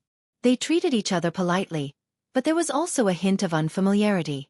After thinking about it, Haitang understood why. She knew that her proposal to travel had indeed put Fan Xian in a difficult position. But, seeing that Fan Xian was always so deliberately indifferent, she couldn't take the initiative to explain. After all, no matter what, Haitang was the saint girl of Northern Qi. Her status was extraordinary, and Fan Xian's pride touched her pride. Thus, the two of them maintained this awkward exchange. I want to confirm again. Have the silver arrived yet? Fan Xian frowned. A faint smile rose to Haitang's face. It was as if she was mocking Fan Xian's worry about personal gains and losses. Quietly she said, I said it last time in Suzhou, why are you so worried? Perhaps you don't trust me now? Fan Xian suddenly felt the atmosphere in the carriage was somewhat oppressive. In a low voice, he said a few words to Xueqi beside him and then lifted the curtain to disembark. Xueqi tilted her head slightly and looked curiously at Haitang. She didn't know how this famous girl had offended the young master. She had seen clearly these few days that although the young master and Haitang did not have any romantic feelings, at first their behavior was very much like that of a close friend of many years. These few days, he had been a bit strange. Haitang was puzzled by Xueqi's gaze. She suddenly smiled and said, What are you looking at? Xueqi said without good humor, You're only allowed to look at me, not me looking at you? Haitang smiled and shook her head. Out of habit, she moved her hands to her waist and found that they were empty. These few days, she had been wearing the clothes of a serving girl and not the pattern jacket she was used to wearing. There were no two large pockets in front of her. She gazed at Xueqi and teased, I'm looking at you because I want to see what the girl Fan Xian likes looks like. These words were the truth. Haitang had always been confused. Her good friend Si Lily was clearly the most beautiful girl in the world. Why was Fan Xian able to maintain his calm in front of Si Lily and purposely maintain his distance? Even after that wild night, he did not have any longing for Si Lily. They had been in Jiangnan for dozens of days, yet Fan Xian had not asked her a single question, such as how Si Lily was doing recently. No matter how heartless a person was, he would not be so cold toward a beautiful girl he had shared a night with and the blessing of being in the same carriage. Thus, Haitang even began to suspect that Fan Xian had some hidden illness, like the emperor. However, Fan Xian had taken Xueqi into his room. On this trip, Haitang knew that Xueqi, the serving girl, was someone in Fan Xian's room, so she felt it was strange. After looking at her these days, she still could not see what was so special about Xueqi. Her appearance was only dignified and delicate, far from Si Lily's soft charm and fullness. Hearing Haitang say, the girl Fan Xian likes, Xueqi's face suddenly reddened. Using a voice as small as a mosquito, she replied, How could the young master like me? Haitang smiled bitterly and shook her head. If he didn't like you, why would he take you into his room? Although Fan Xian is a cold-blooded and heartless person, I don't believe he would do something like this. Xueqi suddenly raised her face and revealed a proud and confident expression. You are mistaken. The young master is the person who values relationships the most in the world. Relationships? Haitang savored these two words and remembered that Xueqi seemed to have served Fan Xian since he was a child. For a moment, she furrowed her brows and hesitated in her heart. Fan Xian was such a cold-blooded and heartless young official who took pleasure in scheming against others. Was he really a person who valued relationships? She sighed. Because there were no large pockets on her clothes, she could only regretfully roll up her two sleeves and ask, Miss Xueqi, why were you staring at me earlier? In reality, Xueqi had some conflicting feelings towards Haitang, who had been inseparable from the young master for the past few days. After all, she was not the young mistress and was an enemy of Northern Qi. But later, after interacting with her more, like many people who had interacted with Haitang, Xueqi also easily liked this girl who was gentle in speech, bright in conduct, and straightforward in temperament. Haitang was a person of noble status. Although her face appeared indifferent and she did not speak much, she treated people with sincerity. No matter what status someone had, she would treat them equally. Furthermore, it was a respect and equality that came from her bones, such as Xueqi, who was still a servant girl. Just this point alone made her surpass the rest of the world. Hearing Haitang's question, Xueqi couldn't help but cover her mouth and smile. Just as you think, I also want to see what the young master looks like. The carriage quieted down. Haitang opened her large bright eyes and looked at Xueqi like she was looking at a cute little animal. A moment later, she put her hands in her sleeves and shrugged. Do the Hu people not kill people? The Western Hu and the Northern barbarians had slaughtered countless Chinese people over the centuries. Their evil reputation had spread far and wide. Xueqi replied firmly, Impossible. Haitang blinked slowly and smiled. It's the same principle. A light breeze brushed past Fan Xian's face, telling him that it was spring. He closed his eyes and welcomed the breeze in his face. Smelling the scent of life in the wind, he was very pleased. The green leaves of the forest on the other side of the paddy field in front of him rustled in the wind. Suddenly, his eyelids moved slightly. He heard a rustling sound coming from behind him. It was not the wind rustling through the trees, not sweeping the street, not throwing dice, not writing with the tip of a pencil, and not eating the mulberry leaves in spring. It was her walking. The village girl was walking. Fan Xian didn't open his eyes. Slowly he said, Why is it impossible? Haitang calmly walked to his side and used one word to express her question. Her lightness was very much like the blind man's question to Chen Pingping many years ago. The corner of Fan Xian's mouth twitched. Why do you think it's impossible for me to like you? According to the council, the Empress Dowager of Northern Qi is already anxious about your marriage. Haitang put her hands in her sleeves and stood by his side. Looking at the cattle in the paddy field in front of them, she smiled slightly. She knew that her conversation with Xueqi in the carriage had been completely heard by him. She opened her mouth and said, Looks like your Xueqi has recovered well. Fan Xian opened his eyes and stared at a little bird that had landed on the back of a cattle. With a smile he asked, What I'm asking is, why it's impossible for me to like you? Haitang turned her head to glance at him and found that he was asking this question very seriously. She couldn't help but reply helplessly, I always like to be so flowery, but I can't really take advantage of you. Fan Xian was silent. He thought of the conversation he had with 7th Yi yesterday. After his rebirth, there were many things he could only do and not say. However, with Haitang, it seemed that he could only say it and not do it. He couldn't help smiling and said, I'm just curious as to why you're so sure. Haitang smiled slightly and said, In Shangjing, you once said that all men or perhaps male animals think with the lower half of their bodies. I don't think I have that kind of appearance to attract your attention. After all, my identity is different. You have restraints, and you can't gain any benefits. How could you like me? Haitang was the sage girl of Northern Qi, and Fan Xian was a powerful official of the Qing kingdom. The two of them could interact as friends. If they were to become a couple, the Northern Qi Empress Dowager and the Qing Emperor would certainly not allow such a thing to happen. On the contrary, it would bring harm to their plans. However, Fan Xian was not thinking of this. He mockingly said, Liking such a thing has nothing to do with benefits. I've found that in just half a year, your temperament has changed a great deal from before. When they were in Hangzhou, Fan Xian seemed to have said these words to Haitang. Haitang was silent for a moment and then slowly said, Tianyi Dao pays attention to the connection between heaven and man, the world above, and the people below. I had originally thought that these things could be done naturally. However, in this half a year, I've been entangled in many plans. It is very different from the way of our sect, so it is inevitable that I am not used to it. Fan Xian nodded slightly and said in agreement, This kind of scheming is indeed only suitable for people like me. You should go back to being a village girl, a job with a future. He thought of something and sighed. Speaking of which, your temperament is not harmonious. In the end, it is my problem. If I hadn't pulled you into the situation when we were in Shangjing, perhaps you would still be raising chickens and playing with donkeys in the garden. He turned to Haitang and smiled slightly. Does this count as me leading you into the demonic path? What is the demonic path? Haitang replied calmly. It is only a demon in one's heart. With desires comes loss. Although my desires appear grand, they still have losses. This is the so-called way of nature. Fan Xian asked, Then you still persist? Of course, Haitang said quietly. And Ji, you once said something that resonates deeply with my heart. What did you say? In this world, there has never been a good war or a bad peace. Haitang smiled slightly. For this goal, I am willing to help you. Fan Xian once again sank into silence.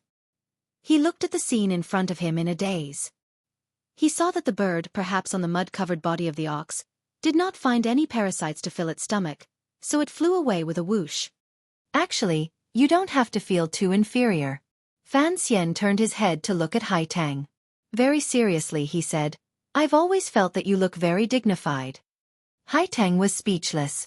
A moment later she replied, Dare I ask, is this praise or mockery? Fan Xian smiled and shook his head. It is only in response to what you said earlier, the reason why I could not possibly like you. I am expressing my feelings.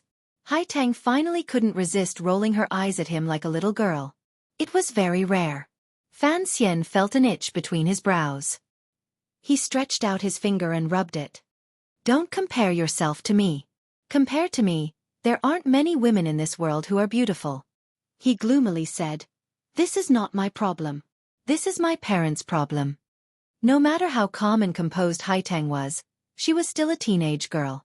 Which girl didn't care about appearance? Unless she was blind. She was angered by Fan Xian's words, which were clearly comforting but secretly mocking. She thought to herself that his mouth was indeed a bit annoying. She gritted her teeth and said, As a high-ranking official, it's best if you don't make things up.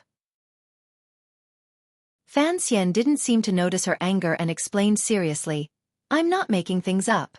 You said I could not possibly like you because you are not beautiful enough. I want to explain to you that, in my opinion, your appearance is not bad. Hai Tang was slightly startled. Fan Xian's next words came very quickly. After all, there are precedents. The people of Jingdo all say that my wife is only delicate and pretty. In my opinion, Wan is the most beautiful woman in the world. He shook his head and sighed. My sense of beauty is probably not the same as most people in this world. These words finally poisoned Hai Tang. She gave a muffled grunt, took out her hands from her sleeves, and swept them away. With a sweep of her sleeves, the grass on the grass flew wildly. The wind moved without reason. It was forceful. Presumably, this sweep contained the supreme zhenqi of Tianyi Dao. Fan Xian raised his hand to cover his eyes. He was very wretched in the grass. He swayed back and forth as if he could fall to the ground at any moment. Yet, his incomparably joyful laughter rang out from the grass that filled the air. The wind stopped and the grass fell. Hai Tang stood quietly to the side with a glimmer of mockery on her face.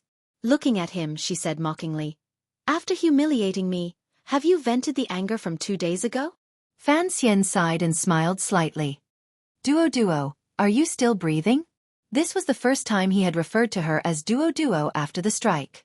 After a moment of surprise, Hai Tang slowly turned and walked toward the carriage. The swordsman of the 6th Bureau in the carriage had long gotten off to stand guard.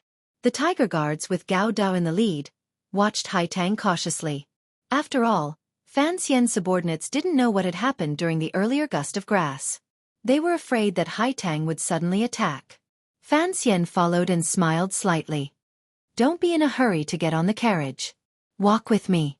He waved his hand to have Gao Dao and the others retreat. After giving them a few more orders, he took Hai Tang and walked side by side along the woodland beside the road. The two of them walked side by side. There was already a long distance between them and the group of carriages. Sunlight shone through the spring forest above their heads. Strands of light intersected and transformed into all kinds of beautiful spots of light, shining on their clothes. I am a person who cares a lot about trust, Fan Xian said calmly. Perhaps it is because it is very difficult for me to find someone worthy of trust in this life. So I was a bit disappointed that you wanted to leave the manor that day. Hai Tang lowered her head slightly and didn't explain anything. Instead, she said straightforwardly, Duo is also a person who cares a lot about this matter. After all, you and I belong to 2 different countries. If there is no trust, it would be very difficult to accomplish anything. Once the words were out, it was relatively simple. However, asking Hai Tang if she wanted to go to the workshop to peep or if Fan Xian had misunderstood this girl was already a very unnecessary matter. Since the trust between the two of them had been restored to a certain extent through Fan Xian's sharp tongue, bringing up old matters again would seem very stupid. The two of them walked forward side by side. Hai Tang glanced at him out of the corner of her eye and furrowed her brows. Her hands were still in her sleeves. It was not as comfortable as Fan Xian putting them in his large pockets. Fan Xian quietly explained, I had Cece add 2 pockets to the Overwatch Council uniform. Haitang smiled slightly and sighed with some regret. In the woodland beside the official road, a rustling sound rose again. This pair of man and woman, who did not have a personal relationship but were particularly demanding of each other's trust, were just like half a year ago in the royal palace in Shangjing in northern Qi. They naturally dragged their heels and walked lazily on the road beside the Yuchuan River. In front and behind them was a scene of spring. The leaves above their heads were tender and lovely. How do you plan on dealing with the Ming family? Haitang asked quietly. Fan Xian's eyebrows twitched slightly and said, there are a total of 16 projects in the palace treasury's opening bid. In the past, the Cui and Ming families took up 14 projects. Now that the Cui family has fallen, there are about 6 spots left. I have already arranged for people to take them over. After Xia has pretty much gathered up the remnants of the Cui family's business in the north and the south will come together and the roads will open up again. As long as your commander of the guard doesn't mess around, there will be no problems with the goods the palace treasury sends to the north. As for how much of my own goods I can get, that will depend on how much control I have over the palace treasury. This was the agreement between him and the northern Qi emperor. Haitang had come south to keep an eye on this matter and that large sum of silver. Haitang was silent for a moment and then said, even if you can completely control the palace treasury in a short amount of time, if the amount you send to the north, according to the agreement, it will be more than what the eldest princess has sent in the past. How can you guarantee the amount you send to the Qing court? I'm worried that you won't be able to explain it to the Qing emperor. Before I came this time, the emperor asked me to bring you a message. Since it is impossible to satisfy the needs of the north this year, we can postpone it for 2 years until you have a stable footing. After all, this is a long-term plan. He hadn't thought that the northern Qi emperor would be so considerate of him. He couldn't resist smiling and saying, we'll see how it goes. As long as the palace treasury's output this year is significantly higher than in previous years, it will be easy for me to explain it to the court. Haitang glanced at him and asked with confusion, where will this increase come from? Fan Xian calmly replied, first, of course, the output of the various workshops in the palace treasury has to increase. After the new source is created, there will be the old shopkeeper, Su Wen Mao, and the old Ministry of Revenue officials my father sent to tamper with the accounts. You also know that the one overseeing the palace treasury is me. It won't be too difficult for me to wipe away the traces. Second, I plan to take a big bite out of the Ming family and dig out this large family's wealth to offer with both hands to the emperor. The emperor will certainly be very happy. He returned to the question Haitang had asked at the very beginning. How exactly did he plan to deal with the Ming family? Hearing his tone, Haitang didn't seem to be prepared to wipe out the Ming family in a short amount of time. She was a little surprised and asked, you can tolerate the Ming family? I have no choice, at least for this year, Fan Xian said with a self-mocking smile. Fan Xian smiled self-mockingly and said, the Cui family's foundation is too shallow. Their battle lines are spread too far, so the Overwatch Council can succeed in one battle. However, the Ming family is a century-old family. Long before the palace treasury, they were a famous Jiangnan family. Their foundation is very solid. A large family of tens of thousands of people. Who knows how many of them are officials in court? If we use thunderous methods to deal with them, I'm afraid Jiangnan Road will fall into chaos. The most important thing is, the eldest princess, crown prince, and second prince all have shares in it. Perhaps you won't believe it, but even the Fan family has a position in it. Furthermore, they send heavy gifts to Jingdo every year. The various ministries and even the Bureau of Military Affairs have a very good impression of the Ming family. They have always kept a low profile. You have also seen young Master Ming. He is a very steady person in the way he does things, and he does not have a bad reputation among the people. If we want to touch them, it will be very difficult. Haitang also began to feel that this matter was complicated. She found that although there was worry between Fan Xian's brows, he still did not lose his confidence. She asked, what is your trump card? My trump card is the emperor, Fan Xian said seriously. The Ming family stole silver from the palace treasury and gave a portion to the princess, princes, and officials. Everyone in the world likes the Ming family, but the emperor doesn't like it. But the emperor does not like it because the Ming family stole his silver.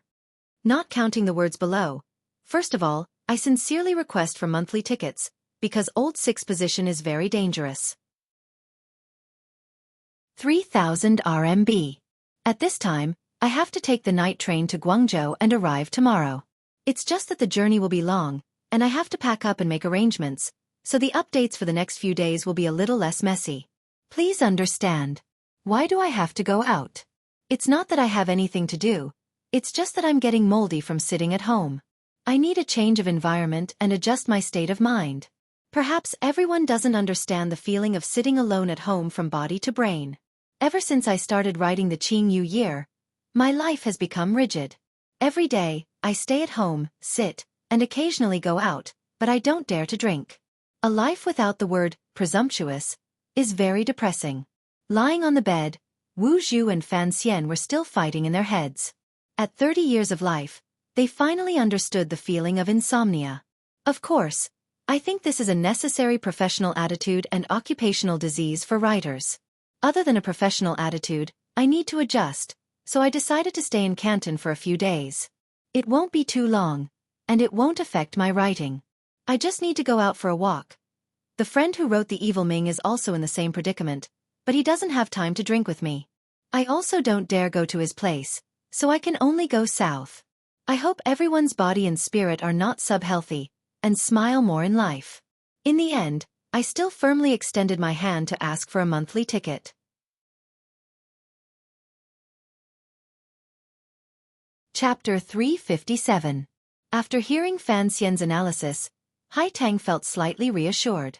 She thought that as long as he grasped this point, with the secret connivance of the Qing Emperor, as long as he made detailed plans and careful arrangements, then the fall of the Ming family was only a matter of time. No matter how powerful a local noble family was, in the face of the powerful machinery of the country, it was still a weak egg next to a rock. This year's goal is to eat up the Ming family's silver, Fan Xian said. The palace treasury bidding needs to be pressured by the Ming family. Furthermore, after winning the bid, it needs to reserve 40% of the base price. This spring opening, I will have people compete with the Ming family and raise the price so that the Ming family will have to pay a lot of blood. They will no longer have the ability to compete with me for the position the Cui family has vacated. At the same time, I will raise some quick silver and quickly fill it into the national treasury. How high are you going to raise it? Hai Tang asked seriously. Fan Xian smiled and said, as high as I can go. You know I am a very greedy person. Hai Tang furrowed her brows and said, since you don't plan on directly clashing with the Ming family, then you can only use the matter of opening the bidding to attack them. However, raising the price is not like shouting numbers into a dice box in a gambling den. If you raise the price too high and directly take it from the Ming family's hands, 16 items in the 3 large workshops of the palace treasury, 40% of the silver. Calculate how much silver you will need. How will you get it? It is clear bidding, Fan Xian explained. In order to prevent officials and merchants from secretly colluding, the palace treasury has always used clear bidding for the spring opening. Coincidentally, this has given me an opportunity.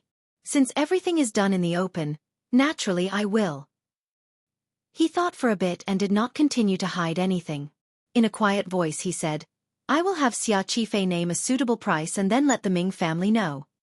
Xia Qifei? Hai Tang was slightly surprised. The head of the Jiangnan water bandits, a famous figure on the Jianghu. How could he listen to your arrangements to fight against the Ming family? You have to know that he was born and raised in Jiangnan. As for Xia Qifei's past, Fan Xian would not continue to explain. He only indicated that Xia Qifei was already one of his people. He then explained the problem of silver. Just as you said, the silver we have on hand is not enough to completely swallow up all 16 items of the palace treasury. Naturally, a portion of it has to be left for the Ming family. For one, it is to appease the other party. For another, it is to use that enormous sum of silver to trap the Ming family in Jiangnan and make it impossible for them to escape. Hai Tang asked curiously, how can you be sure the Ming family won't cut their losses? These past few years, they have already earned too much money. This time, anyone with a discerning eye knows that you have come to Jiangnan to deal with them. If you let Xia Qifei shout out a jaw-dropping high price, what if that old Ming master claps his hands and decides to stop playing? Wouldn't you suffer a loss in silence? Without a deposit, the Qing court will certainly not let Xia Qifei off easy. Fan Xian smiled coldly. Even if the Ming family vomits blood this year, they must still win the palace treasury bid. So what if their family has tens of thousands of acres of fertile land? In the end, they are just inanimate objects. How can they compare to the living water, fish, and grass of the palace treasury? Furthermore, this matter involves the interests of the members of the royal family in Jingdo. If the Ming family wants to send out silver and protect the eldest princess' face and interests, they must continue to stay in the palace treasury. He gazed at the slowly rising black smoke in the forest and narrowed his eyes. Merchants, in the end, are just puppets. The Ming family produces pirates to rob the treasures of the palace treasury, and then turn around to take money from the court. They are vicious and merciless. Once they stop, those people in Jingdo will have no income. How could they let them go in their anger and humiliation? At that time, I won't even have to make a move. They will collapse. Thus, no matter what, the Ming family must control a large portion of the palace treasury goods this year. First, they will stabilize for a year or two. Then, they will see how the bloodless but particularly sinister struggle in Jingdo will develop. That sum of silver, are you going to transfer it to Xueqi? This was a question that Haitang was very concerned about. Fan Xian nodded. A portion. Although father has prepared some for me, once the palace treasury opens, everyone is watching me and the treasury of the Ministry of Revenue. The eldest princess has probably long guessed this source of income of mine. If I truly use the Ministry of Revenue's stored silver to fight this battle with the Ming family, I'm afraid if I'm not careful, I will lose everything. He self-mockingly said, using the silver of the national treasury is a crime that can get my entire family beheaded. I'm cowardly. Haitang heard him admit he was cowardly and shook her head non-committally. In a quiet voice she asked, but using Taiping Money House to transfer silver over. The background of Taiping Money House is Dongi. Aren't you afraid they will notice something? Fan Xian glanced at her and slowly said, this is the arrangement of your emperor. Perhaps even you would not have thought of it. A month after the Nyolon Street incident 2 years ago, the silver of the Northern Qi Palace treasury began to flow slowly and unobtrusively into the Taiping Money House through dozens of channels. No one knows how many twists and turns there were before the silver was moved to Jiangnan. Haitang was startled and speechless. Fan Xian continued, I had the help of the Overwatch Council and the Ministry of Revenue, but I still did not detect the direction of these dozens of sums of silver. Furthermore, although that sum of silver was large, it was not particularly eye-catching in Taiping Money House, the #1 bank in the world. I think Dongi certainly did not notice it. Haitang shook her head in disbelief and said, wait, you're saying, this sum of silver was moved 2 years ago by the emperor to Jiangnan? How is that possible? I only learned of this in September last year, and there has been no news of it in Shangjing. Correct. A glimmer of admiration and wariness flashed through Fan Xian's eyes. I only went to investigate again after you told me everything. In the end, I didn't find anything. I only faintly found that the time when those dozens of sums of silver entered Taiping Money House was 2 years ago. 2 years ago. Haitang furrowed her brows. You had only just entered Jingdo. How could the emperor guess that you would be in charge of the palace treasury in 2 years? How could he know that he would join hands with you and gobble up the palace treasury's marketing rights? Fan Xian said self-mockingly, at that time, I was just a nameless illegitimate child in Count Sinan's manor. He sighed faintly and said, perhaps it was the Nyolon Street incident that made your little emperor confirm that the eldest princess wanted to kill me. Furthermore, from various intelligence reports, he determined that I would be in charge of the Qing National Treasury. As for what happened afterward, perhaps it was just his analysis. Since there was no way for the eldest princess and I to work together, then I had to cut off the eldest princess's arm. The Cui family? The Ming family? No wonder at the end of last year, our two sides were able to deal with the Cui family so smoothly. Fan Xian furrowed his brows and said, but your emperor, how could he have guessed that I would use this move against the Ming family? If you want to say that he calculated to this point, I can only give him one sentence. Haitang had still not shaken off her shock. She had truly not thought that the young emperor with whom she had grown up and who often called her aunt disciple, would have such deep and far-sighted plans. As far back as 2 years ago, he had already begun to make arrangements to deal with Fan Xian or other possible variables. Hearing Fan Xian's words, she unconsciously asked, what sentence? It seems that your lord's wisdom is truly close to that of a demon, Fan Xian said gently. Fan Xian said in a gentle voice. He began planning 2 years ago. the development of the world has not deviated much from his guesses. Even if the emperor had decided to clean up the palace treasury and had not used me, the me that you Northern Qi can fully trust, I'm afraid he still had a way to change the face of this silver and participate in the opening of the palace treasury bidding this time. It was not until now that Fan Xian somewhat gloomily admitted that he had indeed underestimated the young ruler in the north. Regarding the palace treasury, the most dazzling golden pheasant in the world, because the Qing kingdom guarded it very closely, no other country could do anything about it.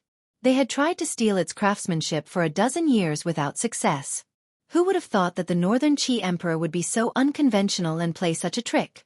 For the Northern Qi Emperor, since he couldn't steal your family's treasures as a thief and couldn't beat your family's guards as a bandit, then he would shake his body and become a nameless capital merchant.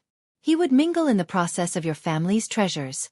Although he wouldn't be able to get the first bite, he wouldn't just eat scraps.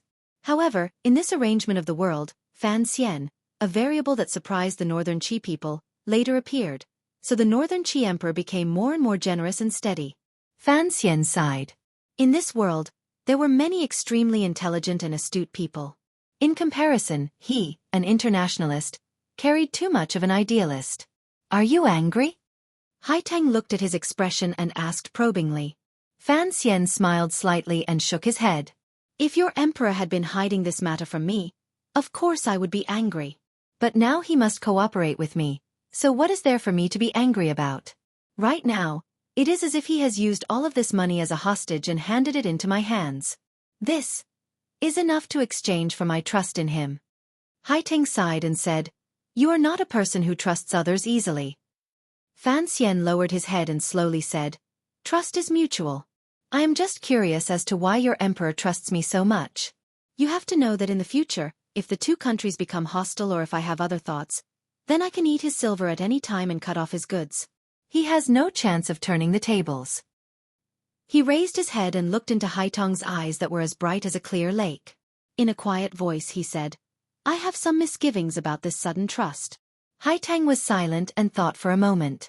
Suddenly she smiled and said, When I mentioned this sum of silver to you in the letter, it seems that is when the rumors of your past will appear in the world.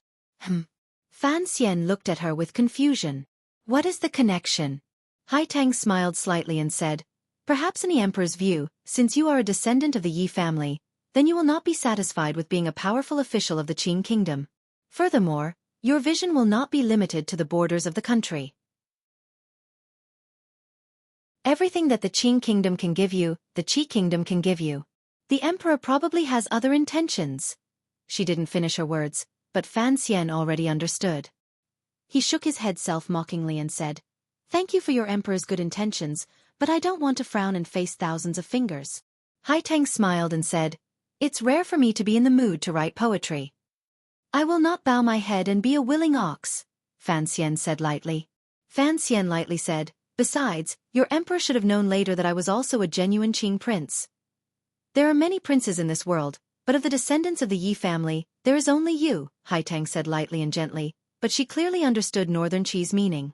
Fan Xian smiled and did not continue this topic. He was at the height of his glory in the Qing kingdom. Although there were a few women in the palace and 2 princes in Jingdo, which he had some difficulty dealing with, the emperor was playing the role of a loving father. He could not find a convincing reason to consider Northern Qi's invitation.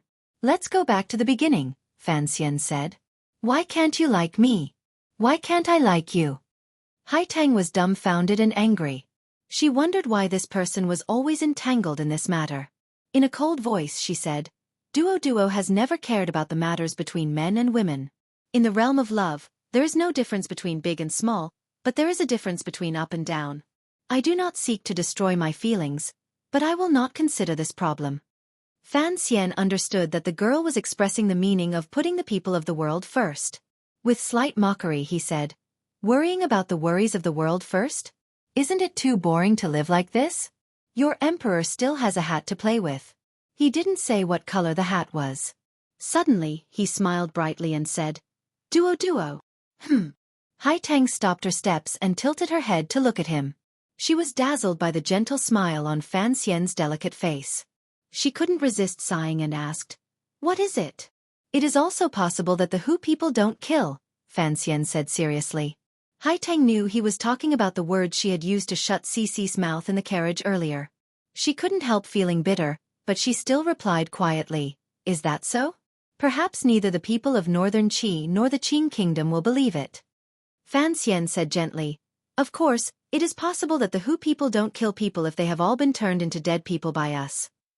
Haitang was startled and laughed in spite of herself without rhyme or reason. Fan Xian said quietly, "Using the same logic, it is also possible that I like you, and it is also possible that you like me." Haitang mockingly said, "Wait until we are all dead?" "No," Fan Xian explained seriously. "Wait until everyone else in this world is dead." Haitang had no choice and said, "Everyone is dead, leaving just the two of us standing by the river enjoying the wind." Fan Xian raised his head and thought for a while before nodding. "It does seem to be meaningless." Then, he took out both hands from his pockets and held Haitang's hands. Under the girl's slightly startled gaze, he gently rubbed them. He smiled warmly and said, "Since it is meaningless, then don't think about it. The weather is still cold, and you're wearing a servant girl's clothes. I'm afraid your hands will freeze." Their 4 hands clasped together. Firmness and gentleness melded in a patch of warmth. The rumbling of the carriage wheels came from behind the two of them. There was a glimmer of amusement in Haitang's eyes. She didn't pull her hands out. On the contrary, she tilted her head slightly and looked at Fan Xian. "Are you purposely letting others see?" Fan Xian half lowered his head and blinked his eyelashes slightly. In a quiet voice, he replied, "In order to convince my emperor that I brought you to Zhongnan for a reason, in order for the mutual trust between your emperor and me to have a firmer foundation, we must both be closer." Haitang looked at him with a not quite there smile. "In the end," Fan Xian said seriously, "of course, your hands are still very comfortable to hold. You often do farm work, but there are no calluses. Student Kitty has already arrived in Guangzhou, but everyone, don't worry. The updates will not stop these 2 days. At the same time, he also wants me to express sincere and strong thanks to everyone on his behalf. His monthly votes have soared overnight. He can be at ease, haha, by Jessiphi. To be continued. If you want to know what happens next, please log on to www.cmfu.com. There are more chapters. Support the author and support genuine reading.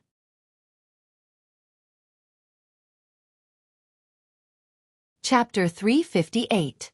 The interior of Suzhou was a scene of prosperity. Tender green colors could be seen everywhere.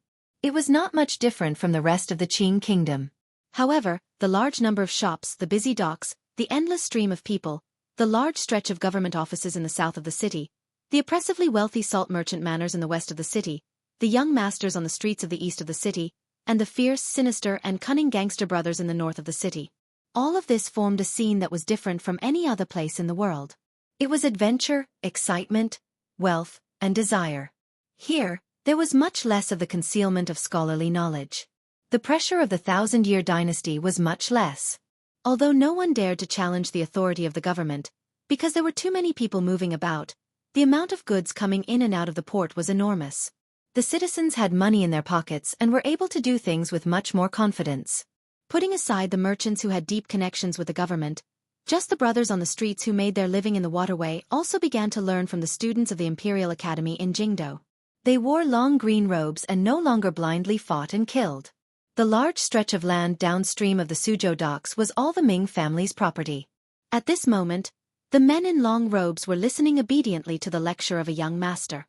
It was clear at a glance that these long-robed men were skilled martial artists. However, in front of this gentle-looking young master, they did not show a glimmer of arrogance. This young master was the son of the old Ming master, Ming Lansher. These people hanging around on the docks all relied on the Ming family to make a living. They could be considered half-servants.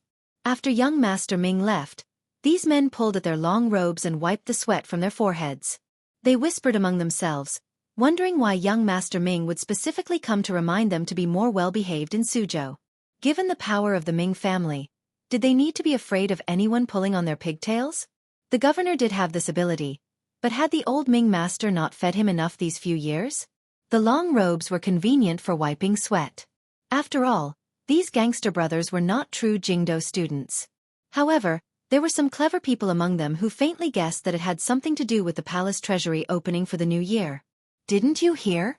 The dignified Xueqi family, one of the two noble families along with the Ming family, had been scooped up by the court during the new year. Rumor had it that this matter was single-handedly handled by the young commissioner of the Overwatch Council.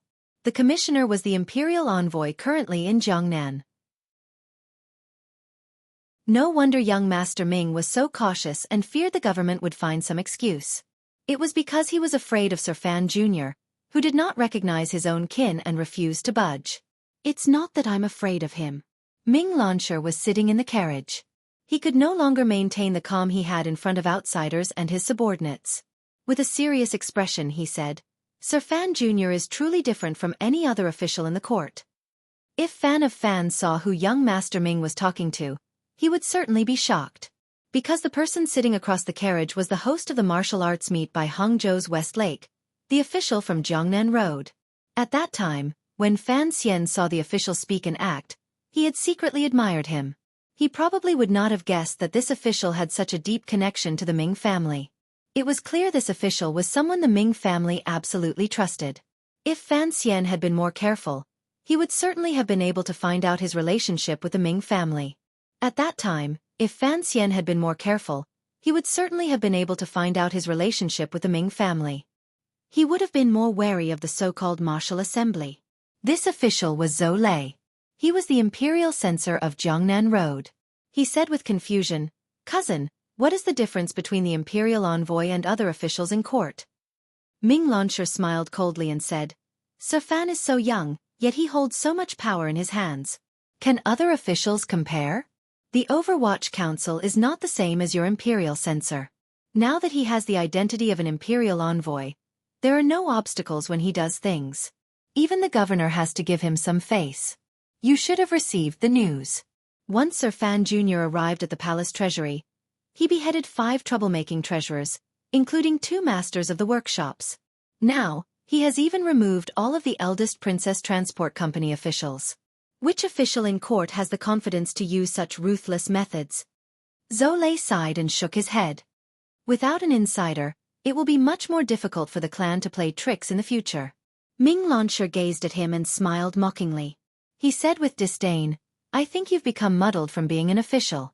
What season is this? You still want to play tricks? I just hope that the imperial envoy doesn't play tricks on us. In the tower upstairs by West Lake, Ming Launcher had been very respectful toward this court official in front of him. Yet, he did not give him any face at all. Yet, Zhou Lei seemed to be used to this kind of tone. Just from this scene, it could be seen how much power the Ming family was hiding in court. Zhou Lei's brows furrowed in worry. But the imperial envoy's trip to Jiangnan this time is clearly aimed at the clan. Does the old man have any plans?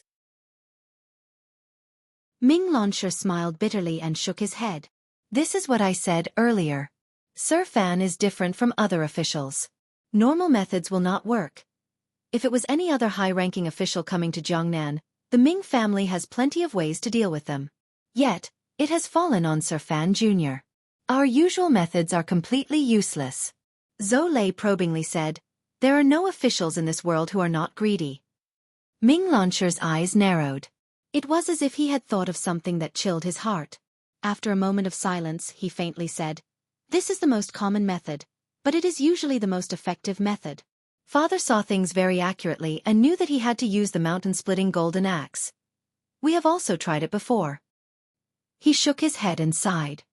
In the end, the other party did not accept it at all and directly retreated. He also didn't say any harsh words. He was just like a block of ice. How much did he give? Zhou Lei did not believe that there were any officials in this world who were not greedy. Even if you were the emperor's illegitimate child, you still had to have silver. Ming Launcher raised 4 fingers. Zhou Lei asked with confusion, Just 40,000 liang? A murderous intent appeared between Ming Launcher's brows. He lowered his voice and cursed. 40,000 liang? Didn't you see the 130,000 liang of silver in the chest in the young master's yamen? This time, Father moved enough chips and even pushed down the tribute to the capital. He gathered a total of 400,000 liang. 400,000 liang. Zhou Lei's heart trembled. Even his lips began to tremble. Such a large sum of money could buy a small vassal kingdom. Could it not buy the imperial envoy's heart? Ming Lansher gritted his teeth and said, "There's also 20% of the shares." Zhou Lei almost couldn't believe his ears. This 20% of the shares was even more terrifying than 400,000 liang. How could the clan bear to use such a large sum of interest to buy Fan Xian? Usually, when he served the eldest princess, he had never been so generous. This could no longer even be called generous. It was completely cutting off his own flesh to keep him safe. Ming Lansher slowly closed his eyes. His eyelids moved slightly, and his face twisted slightly. Presumably, he was very unhappy in his heart. Zhou Lei didn't dare say anything more. The carriage sank into a period of silence. After a long time, Ming Lansher, who was now gradually managing most of the Ming family's businesses for his father, opened his eyes and slowly said, "We have all underestimated Sir Fan's appetite. Don't forget, his father is the Minister of Revenue in court. 400,000 liang can definitely buy a prince, but it cannot buy him. Thus, as I said earlier, this method will not work." "What about the eldest princess?" Zhou Lei asked with slight hatred. "The Ming family has done so much for her. She can't just watch and not do anything, can she?" Ming Lansher thought for a while and quietly said, "When dealing with officials, if you can't buy them, you will be slandering them. From the center to the limbs, you will have to work hard in Jingdo. In the court, you will have to scheme against the various officials. Unfortunately, this method doesn't seem to be effective." "Why?" Zhou Lei was shocked. Ming Lansher said self-mockingly, "What kind of person is Sir Fan? He has Director Chen and Minister Fan behind him. Although Prime Minister Lin has retired a long time ago, his power still remains. As long as the Emperor does not show any inclination, which official would dare to follow our wishes and submit a memorial against him? The Imperial Censorate has done it twice, but unfortunately, they were beaten cold-hearted by the Emperor's cane." Zhou Lei thought for a bit and then shook his head. "Today is different from the past. Sir Fan is far away in Jiangnan and has no time to defend himself. He is also far away from the Overwatch Council, so his reaction will certainly not be as fast as it was in the past. Even if his relationship with the Emperor is not normal, even if he is a proper prince, it is impossible for him to cause trouble in Jiangnan and not be summoned back to Jingdo. If we cause trouble, perhaps the Emperor will summon Sir Fan back." Ming Lansher mockingly said, "This is the weakness of you officials when you look at problems. You always keep your eyes on official rank and identity. Correct, even if a proper prince comes to Jiangnan, the Ming family has a way to send him back with his tail between his legs. Fan Xian is only the Emperor's illegitimate child, so it seems that we should not be afraid. However, the way the clan looks at problems is different from the way the officials look at problems. In our eyes, Sir Fan has power, soldiers, money, and a good reputation. Yet he is also ruthless. Even if he has some stains, they have been completely wiped clean by the court's Overwatch Council, which is responsible for magnifying the stains. No one can catch him. Who can swallow such a smooth pebble? He is much more difficult to deal with than any royal highness. If we really incite the Jiangnan people to make trouble as you wish." Ming Lansher smiled coldly. "Do you believe that Fan Xian would dare to move the Black Knights into Suzhou and directly wipe out the Ming family?" Zhou Lei sucked in a cold breath and said hesitantly, "No way? Does he really not care about the face of the court at all? The Qing laws are not written for fun. He is a madman." Ming Lansher gritted his teeth and cursed in a low voice. "A seemingly cultured and refined madman. If you can avoid provoking him, then provoke him. Unless you have the confidence to make him disappear from this world." Zhou Lei suddenly quieted down. A moment later, he faintly said, "The Martial Assembly?" This was the Ming family's secret control of the Jiangnan martial arts world. They only wore the cloak of the court, so the Ming family did not control too many Jianghu aces. However, they had, after all, used Zhou Lei to control a group of fugitives. At this moment, he found that the Ming family could not do anything to the pebble-like imperial envoy. A vicious thought flashed through his heart, and he brought up this matter. Ming Lansher looked pitifully at Zhou Lei like he was looking at an idiot. "Do you not know that Sir Fan himself is a 9th-level ace? Do you not know that the Emperor has sent a group of the most elite Tiger Guards to him? Do you not know that the 6th Bureau swordsmen who specialize in assassinations in the Overwatch Council never leave his side? Do you not know that Northern Cheese Haitang once lived with him in Hangzhou for a period of time? Ming Launcher's voice grew louder and louder. He felt more and more that this normally shrewd brother official was truly an idiot today. He scolded, "Just that martial assembly?"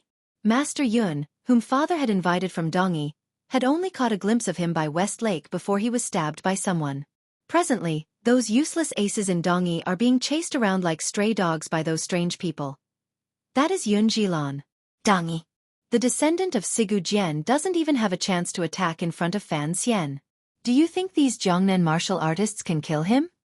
Zhou Lei's face alternated between green and white. Only now did he realize that Fan Xian was not as simple as just a powerful official. In the present world, Fan Xian was definitely one of the wealthiest people. Those who were richer than him were not as powerful as him.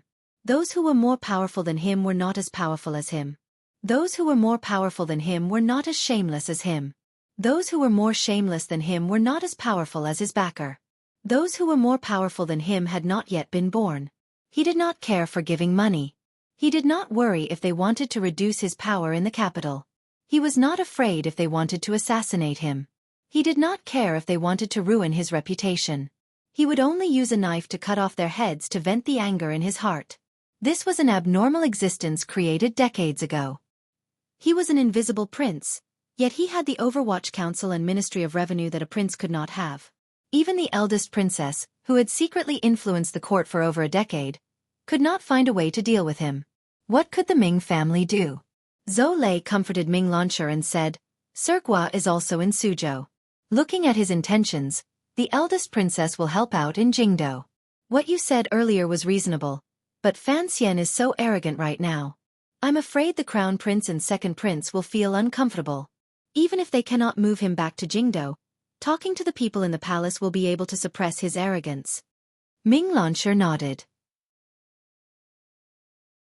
He knew that he could only barely maintain the present situation. Hearing the word "gua," he still couldn't stop the veins on his forehead bulging.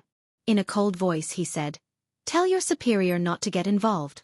Back then, he hit Fan Xian with a stick in the Ministry of Justice Yamen and was chased to Jiangnan. Does he still want revenge? Don't forget, the imperial envoy is the most vengeful of young people. I just hope he doesn't get dragged down by that old white-faced Guozhang.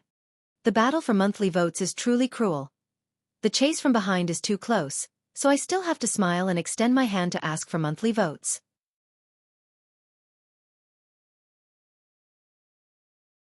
Chapter 359. There are actually mosquitoes in Guangzhou. This is my biggest discovery. Gradually settling down, I found that in the 2 days I was gone, the monthly vote rankings were completely red.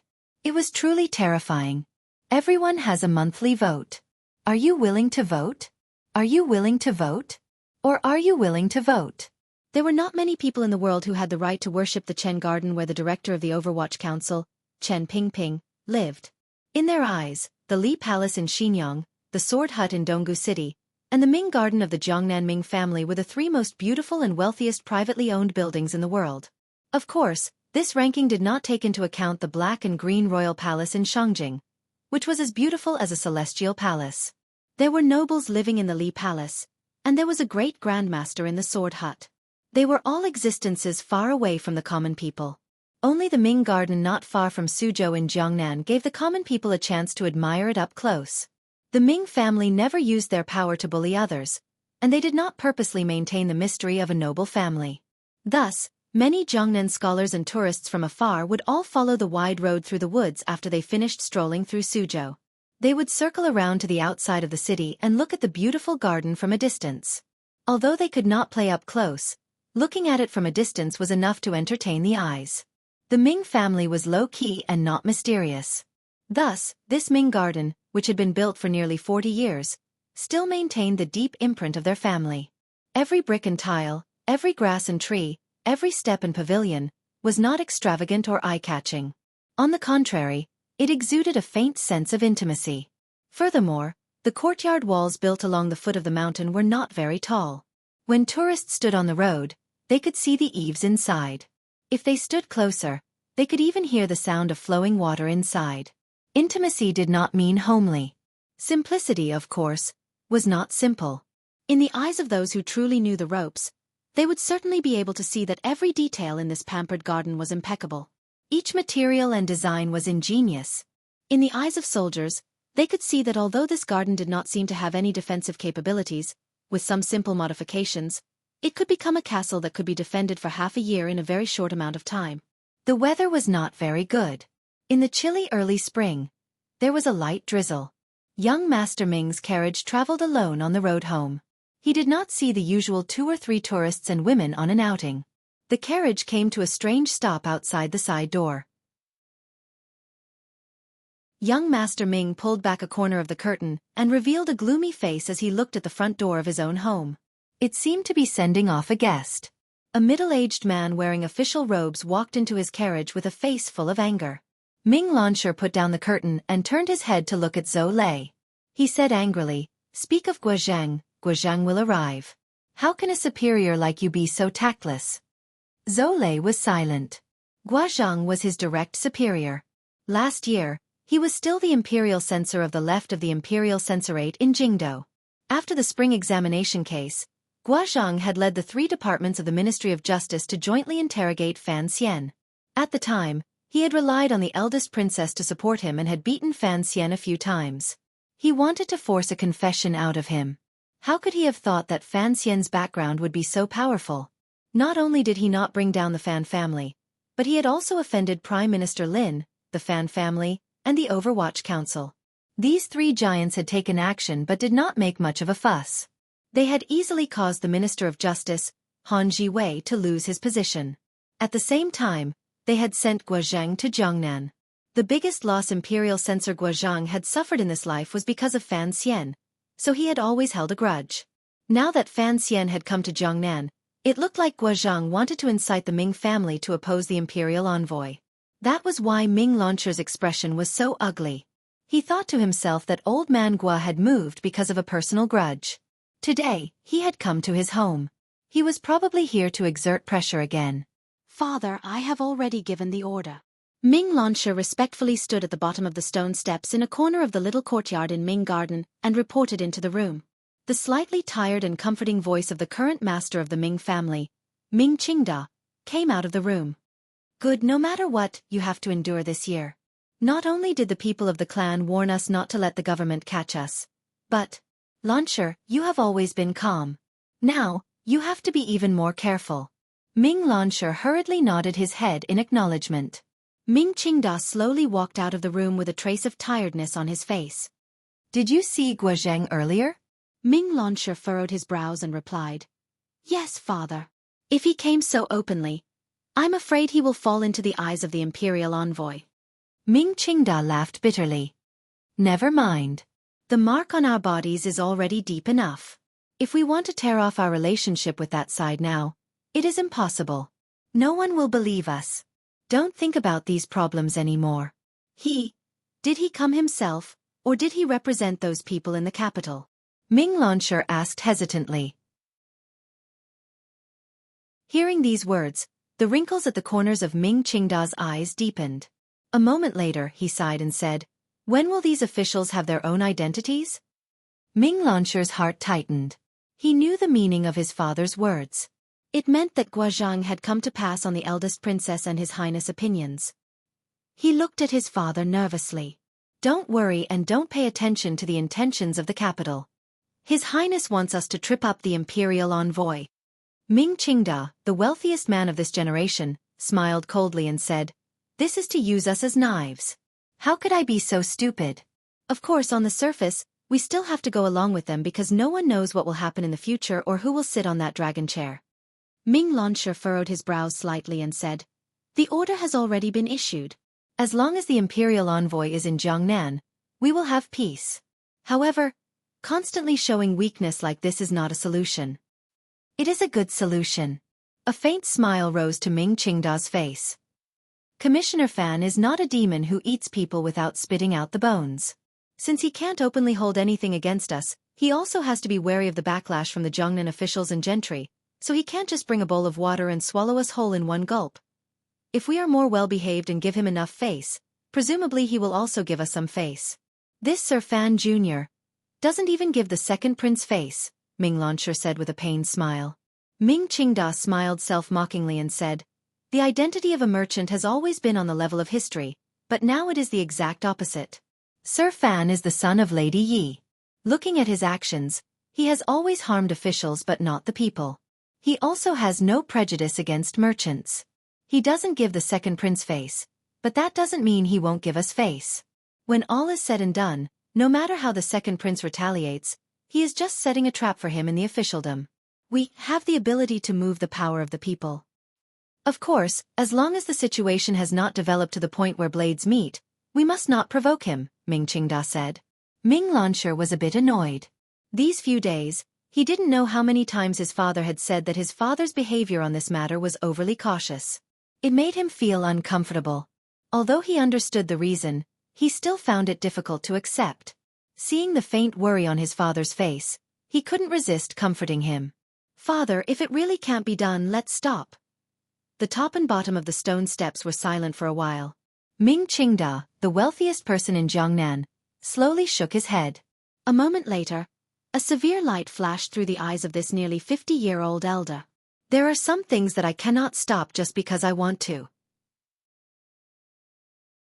He immediately smiled coldly and said, if I stop, what will the tens of thousands of people in the clan eat? Don't forget that the nobles in the capital have so many shares. Even if we don't do it, will they not stretch out their hands to ask for silver from me? The eldest princess, the crown prince, the second prince, and a few large families in the capital have gotten used to eating us. If we really stop this time, who knows what they will do? Never underestimate the greed of the royal family and officials. Ming Launcher gazed at his father and a glimmer of sympathy flashed through his heart. Who knew that the richest man in Jiangnan also had all these things he had no choice but to do? Ming Qingda said with a face full of hatred, the Ming family appears to be doing well, but in reality, we are just an old hen that can lay eggs in their eyes. If the old hen doesn't lay eggs, those who originally supported us will probably want to kill us even more than the imperial envoy, and finally eat a delicious meal of chicken. The hatred on Ming Launcher's face was immediately hidden. He cursed in a low voice. If it wasn't for the fact that those people in the capital eat too much silver each year, we would be able to properly sell the palace treasury's products. It wouldn't be much worse than it is now. Even if the palace treasury is cut off by the imperial envoy, our family's businesses throughout Jiangnan will still be able to keep the clan going. Ming Qingda waved his hand, indicating that he should stop talking about this topic. He smiled coldly and said, these years, the Ming family has been doing shady business to fill those people's appetites. Perhaps Sir Fan Jr.'s trip to Jiangnan this time is a chance given to me by the heavens to let me escape from those matters. Starting from this year, we will gradually reduce our share of entering the capital. The eldest princess and the others will not be able to say anything. As long as the winning bids this time are no less than 60% of last year's, it will be fine. Don't be like the Xueqi family and suddenly collapse. Speaking of doing proper business, do you think the Ming family cannot do it? Ming Launcher bowed slightly and said, Father is right. He had given up on the smuggling route to Dongyi and cut off his family's overseas pirate branch. This year, they would probably earn less silver outside of their accounts. They still had to pay dividends for those shares in the capital.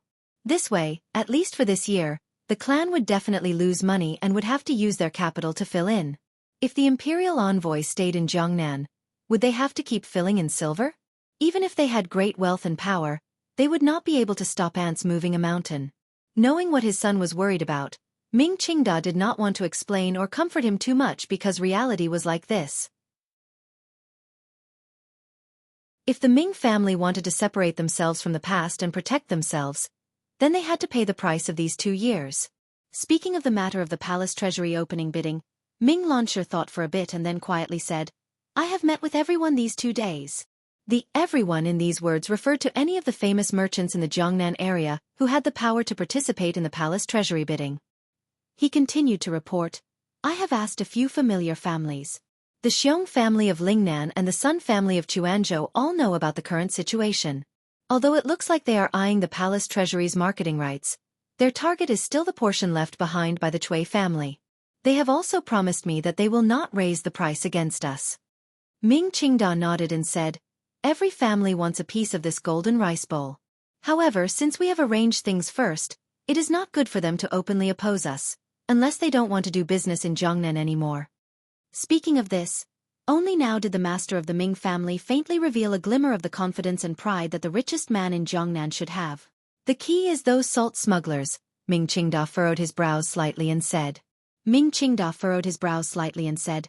Those salt merchants are all ruthless characters who fish for money between life and death. They also have plenty of spare money on hand. If they participate in the bidding, it will be troublesome. Although we are not afraid, we will have to fork out a bit more silver. The court rules are very strict, 40% of the deposit. He shook his head and said, it takes up too much. I'm afraid we won't be able to make up for it in the first half of the year. The wealthiest in Jiangnan were the so-called royal merchants and salt merchants. The two sides had originally minded their own business, but now that the Cui family had fallen, who knew whether or not those salt merchants would be eyeing the palace treasury business?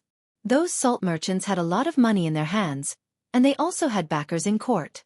The Ming family was faintly worried about this. I have visited all of these salt merchants in Suzhou.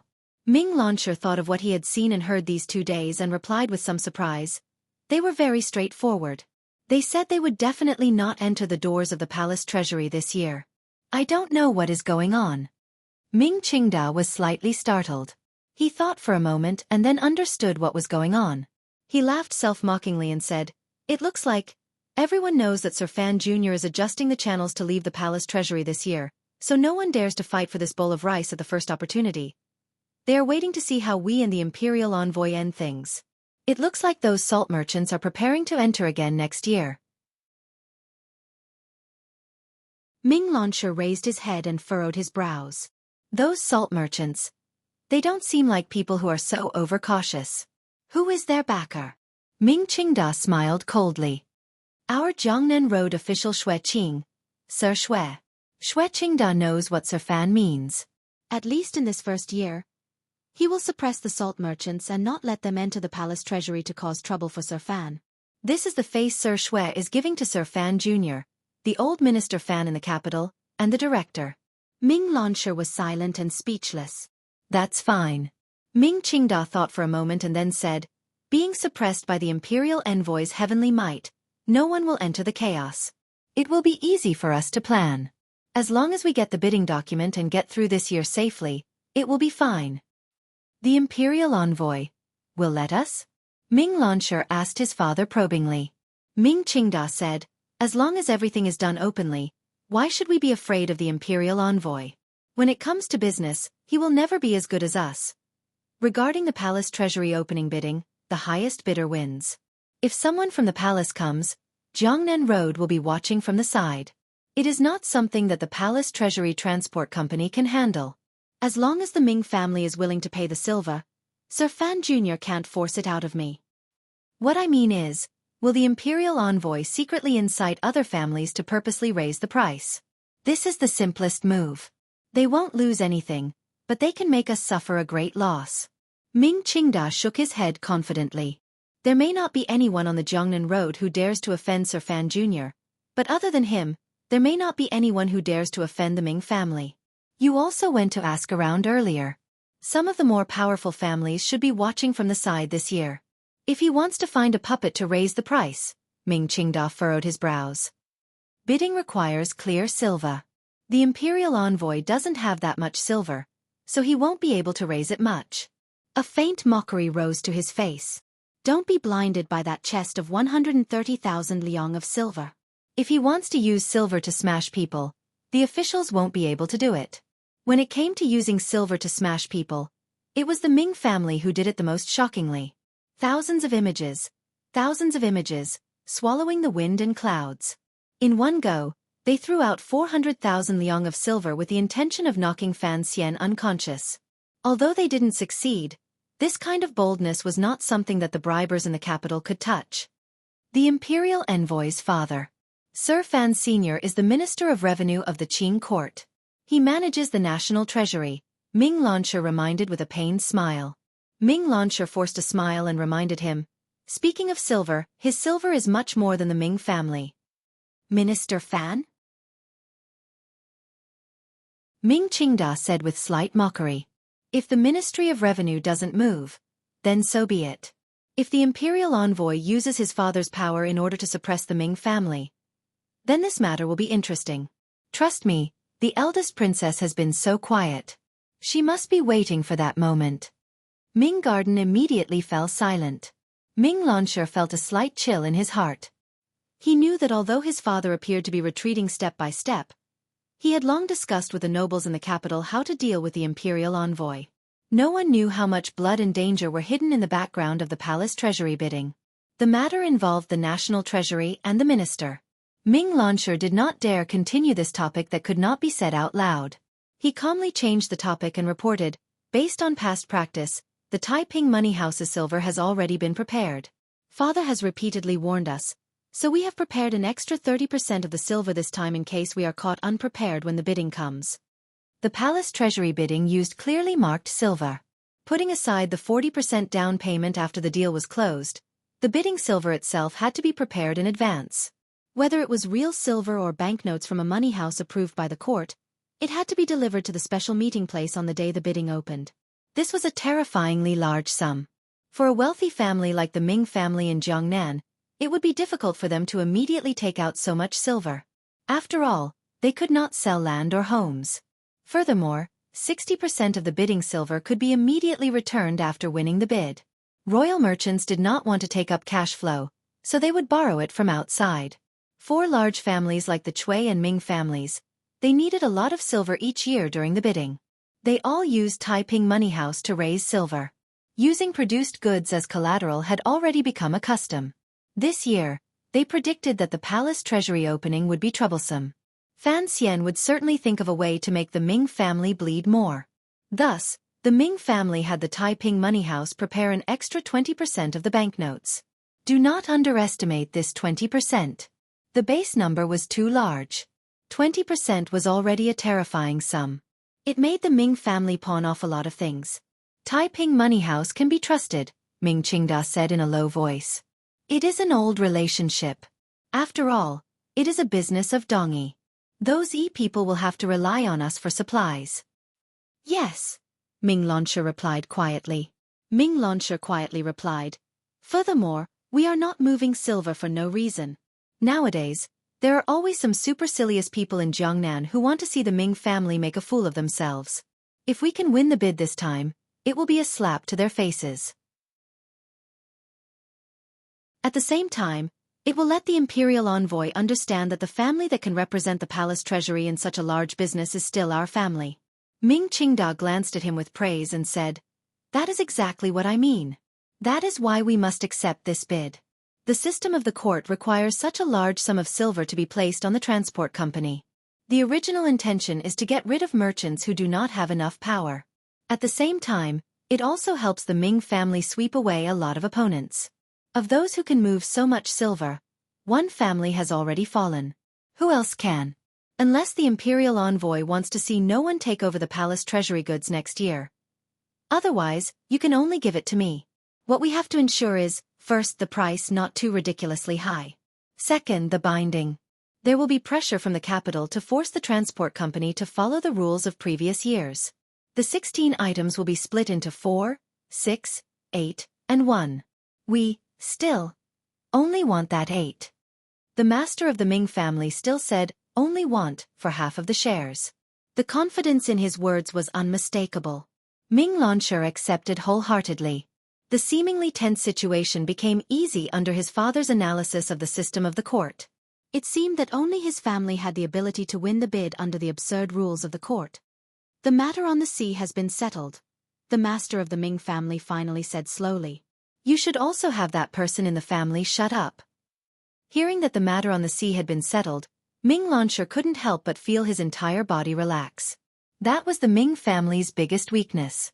As long as it was cleaned out, based on the Ming family's stable actions in Jiangnan Road, Fan Xian should not be able to find any reason to oppose him. However, hearing his father's last words, the young master of the Ming family still could not help but feel a chill in his heart. He didn't know how his father had settled the matter on the sea, or how the pirates entrenched on the island had been silenced. As for the Ming family's support, a portion of it had come from the military. His father was very tight-lipped, so even he, the young master of the Ming family, did not know which side of the military the capital had mobilized this time. The matter on the sea had been resolved by his father, but he had to resolve the matter at home. A ruthless expression flashed across Ming Launcher's face. Nightfall. The young master of the Ming family was in a remote golden room in Suzhou. He lay on the bed with his eyes gazing at the sky. No one knew what he was thinking. In his arms was a naked woman lying obediently like a kitten. Her slender fingers drew circles on his bare chest. This woman was Ming Launcher's third concubine. Because of her special identity, she had always been raised outside of Ming Garden.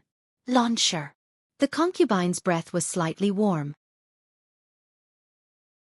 She panted and said, "I want more." Men hated to hear these words after the matter. Ming Launcher smiled coldly and said, "Want more? Don't you know how to be content?" The concubine's expression suddenly changed. She gritted her teeth and said, "What do you mean? Is it that the imperial envoy is checking hard and doesn't dare to go out on the sea?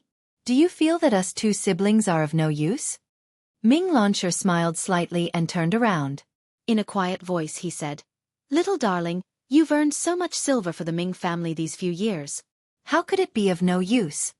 As his words fell, his hand slapped heavily onto the concubine's snow-white buttocks, sending up and down white waves. She pouted coquettishly. The concubine's eyes were like silk and filled with anticipation. Ming Launcher's face was full of smiles. He chopped down on the back of her neck and watched as the concubine fainted with a moan. He then used his own hands to steadily and mercilessly grip the snow-white neck that he had kissed countless times. To be continued. If you want to know what happened next, please log on to www.cmfu.com. More chapters. Support the author. Support original reading.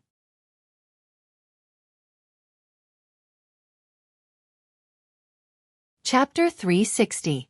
In the early morning of the second day, a large stone and a sack were missing from the pier outside Suzhou. Someone heard the sound of a heavy object falling into the river.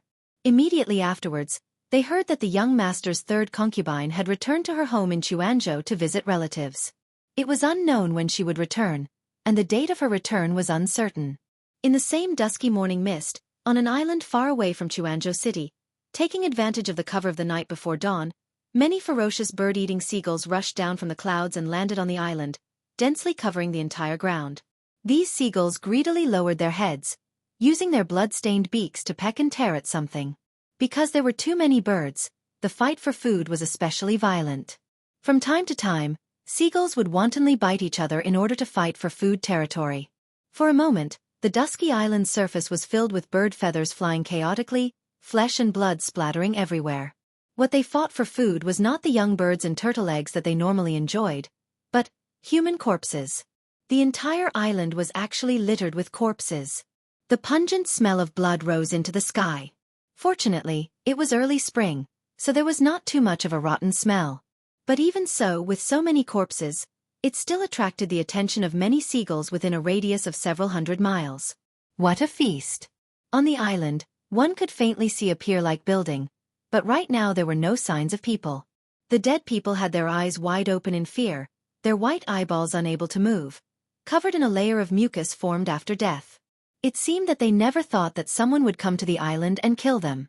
With a chee sound, a seagull accurately pecked at the eyes of the corpse that could not close their eyes.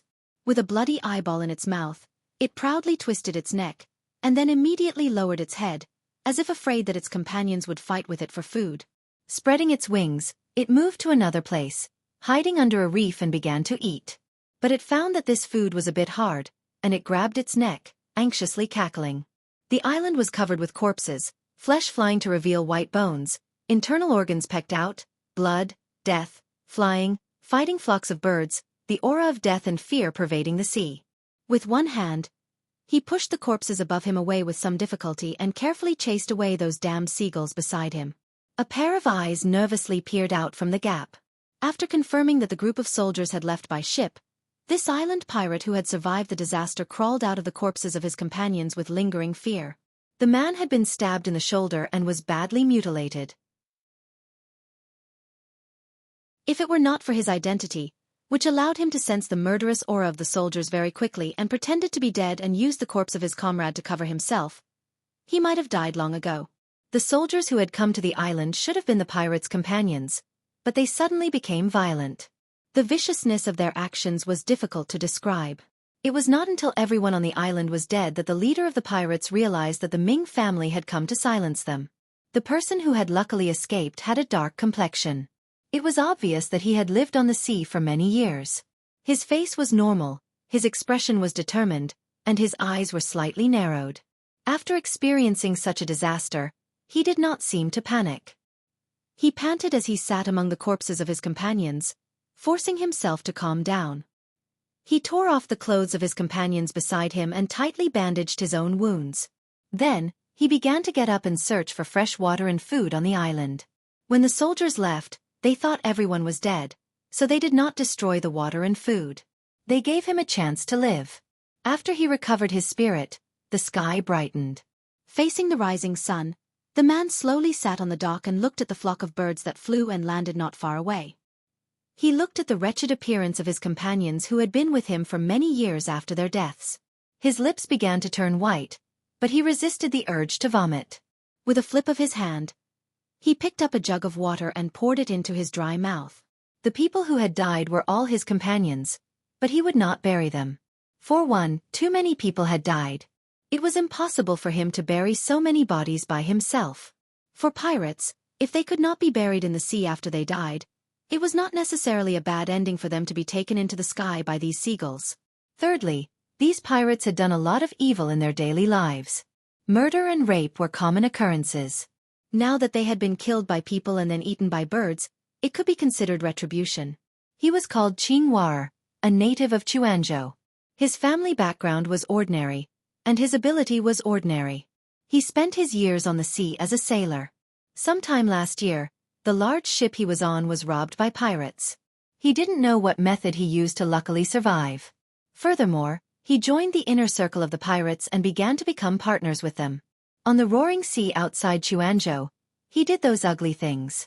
The pirates on this island were the largest on the sea, but, strangely, they did not do much business.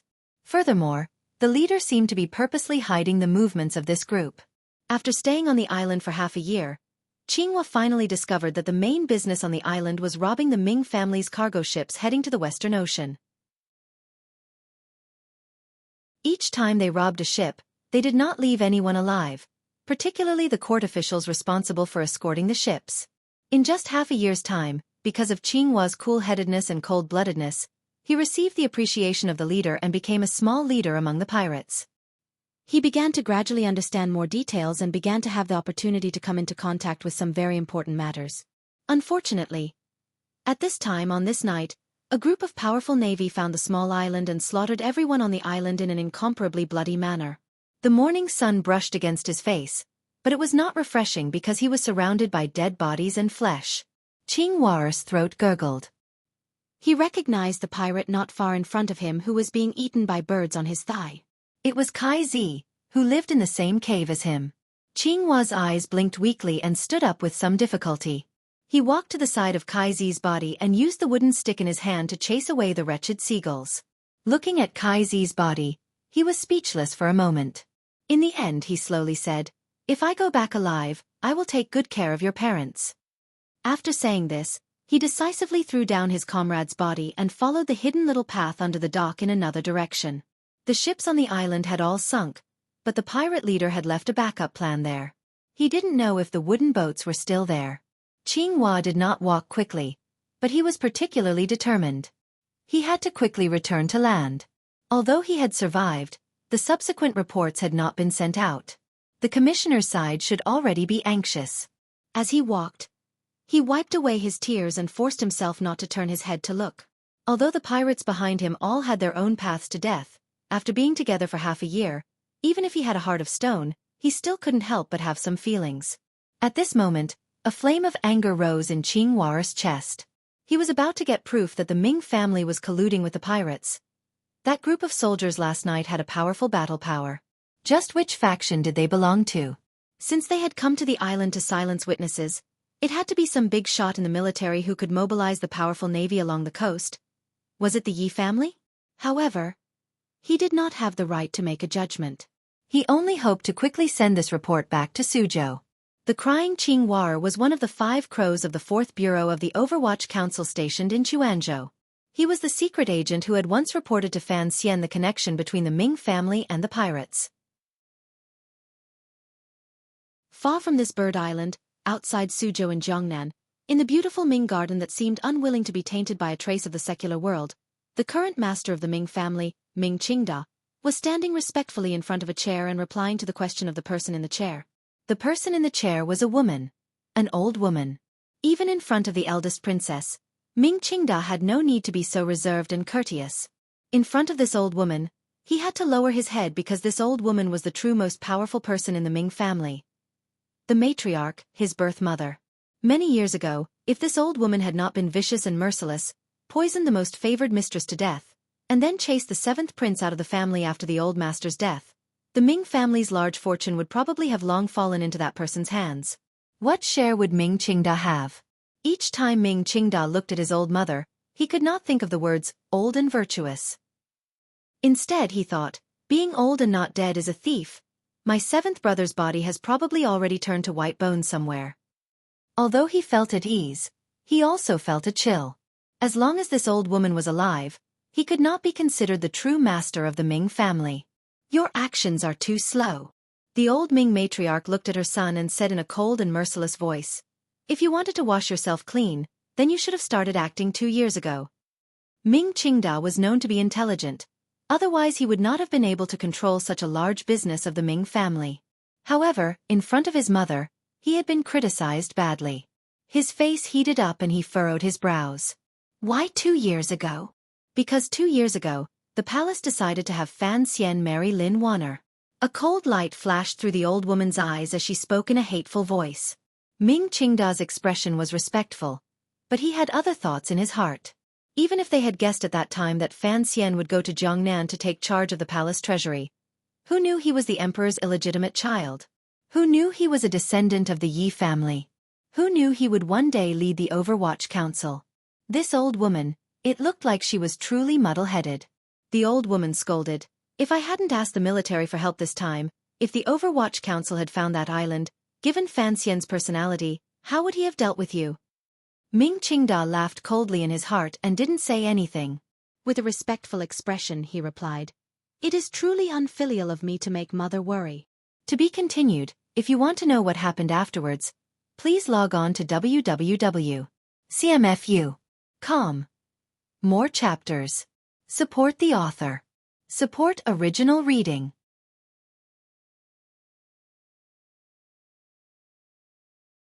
Chapter 361. Time is very messy right now, so it is even messier. P.S. After lunch in the underground tunnel, I saw a few people playing chess to swindle money. I saw one person fall for the trick and move a chess piece.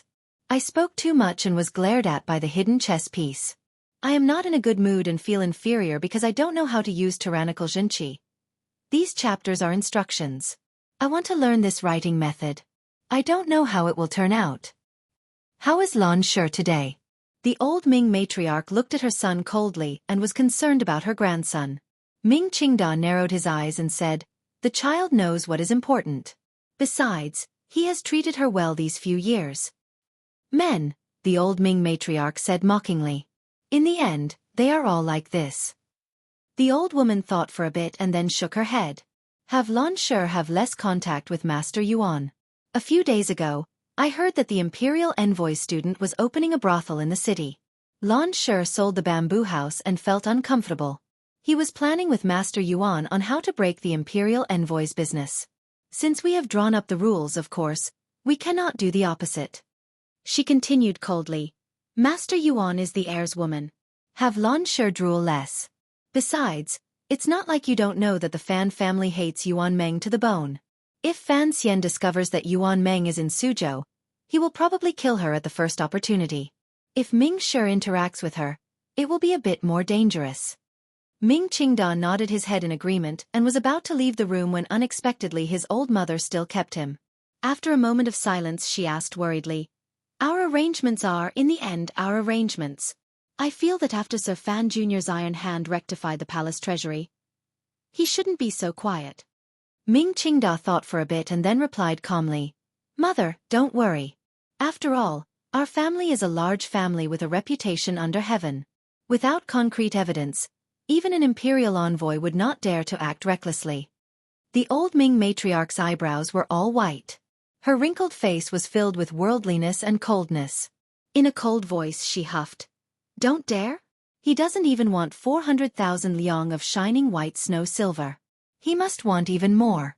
Other than the Ming family, who else in this world can give him so much silver? It was indeed so. To raise 400,000 liang of silver in such a short amount of time and deliver it to Fan Xian's hands, this kind of ability was enough to shock the world.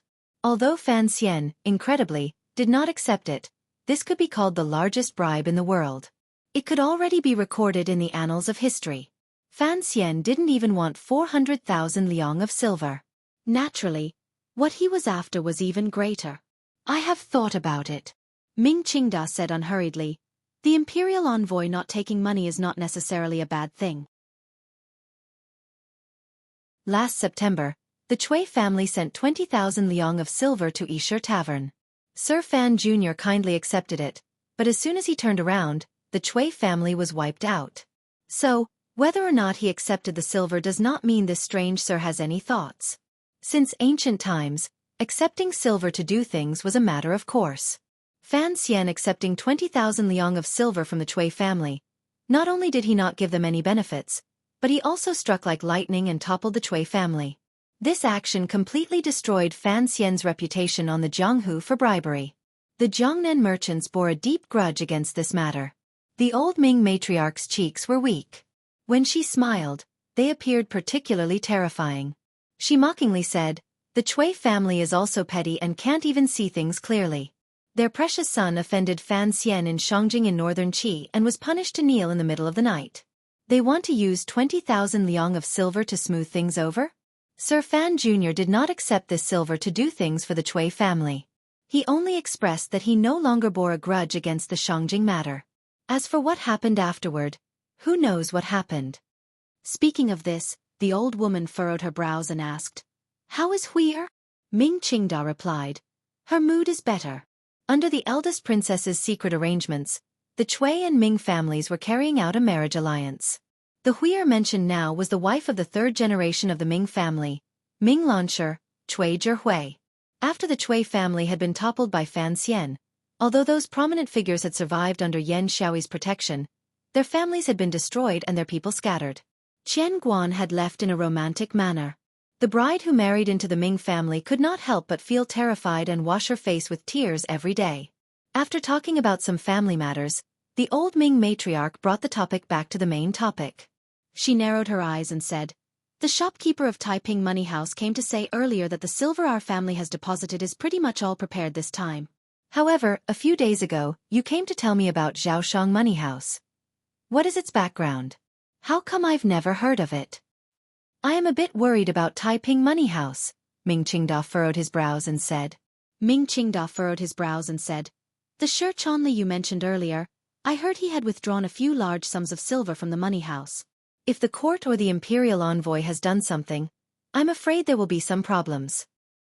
He saw that his mother did not say anything and was deep in thought. He then continued, Zhaoshang Money House is a new one. It only appeared in Dongyi last year. As you know, most of the money houses nowadays come from Dongyi. I've asked someone to investigate the shares and background behind them. There shouldn't be any problems. What I am thinking is that if the price of the palace treasury bidding is raised by the imperial envoy, there must be a guarantee of future cash flow. Other than Taiping Money House, there must be another way out. The old Ming matriarch opened her eyes and smiled coldly. What kind of background makes you believe it so? Our family does palace treasury business, and the silver we need is like flowing water. How can a small money house be in such a rush? Fan Xian going to Jiangnan actually messed up your thoughts. You really don't have much of a future. Ming Qingda's heart was slightly angry, but he still maintained a smile on his face. He explained, The main thing is that the background is reliable. Guess who is behind that Zhaoshang Money House? Don't try to be mysterious with me. The old Ming matriarch glared at her son with disgust. Ming Qingda coughed and said, "I've investigated clearly. Most of the shares in Zhaoshang Money House belong to the Shen family. The Northern Qi court chased after them very hard. Back then, the Shen family's money manager fled to Dongyi. Only then did he start this business." The Shen family? A glimmer of interest finally appeared in the old Ming matriarch's eyes. The provost of the Northern Qi Discipline Commission, Shen Zhong? That's right. The old Ming matriarch was silent for a moment and then smiled dryly. The Northern Qi court confiscated the Shen family. Young Lady Shen fled alone, and there has been a sum of wealth that has not been confiscated. Back then, Shen Zhong and the Cui family worked together to control the palace treasury smuggling to Northern Qi. Who knows how much silver was saved? If it was his family, then this money house does have some financial power. Most importantly, Zhaoshang Money House's true backer is a very powerful family in Dongyi. Ming Qingda struck while the iron was hot. Shen Zhong was killed by the Northern Qi emperor. Furthermore, it should have something to do with Sir Fan Jr., so Zhaoshang Money House would certainly not communicate with the court and Northern Qi. Other than the large amount of silver hidden in the Ming family's fields and manors, most of the silver used for business was stored in Taiping Money House. The seal to transfer money from Taiping Money House had always been in the hands of the old Ming matriarch. Ming Qingda had the title of master of the Ming family in name, but in reality, he was just a puppet. Today, he was trying his best to recommend Zhaoshang Money House to his mother. Who knew what he was thinking? He didn't know if the old Ming matriarch had sensed her son's thoughts, but her smile instantly disappeared. She coldly said, "Did you not find out how much money Shi Chanli was able to move from Taiping Money House?"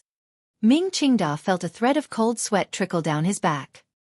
He forced himself to be calm and said, "Taiping was forced by me." Their old shopkeeper had no choice but to break the rules and give me an actual number.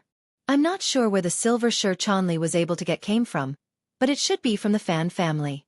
The total number should be around 50,000 liang. The old Ming matriarch huffed coldly and didn't speak. She only stared at her son. Ming Qingda became more and more nervous. After an indeterminable amount of time, the old Ming matriarch sighed and said, "Let's not rush to contact Zhaoshang. First, Shi Chanli doesn't have much silver to move. It's not enough to make trouble for us with the bidding. Second, behind Taiping Money House is Sigu Jian, that strange old creature. What this money house cares about the most is credibility. If you let them break the rules, that is because Sigu Jian needs the Ming family to send goods to Dongyi. If you turn around and start flirting with Zhaoshang Money House, how could they feel comfortable?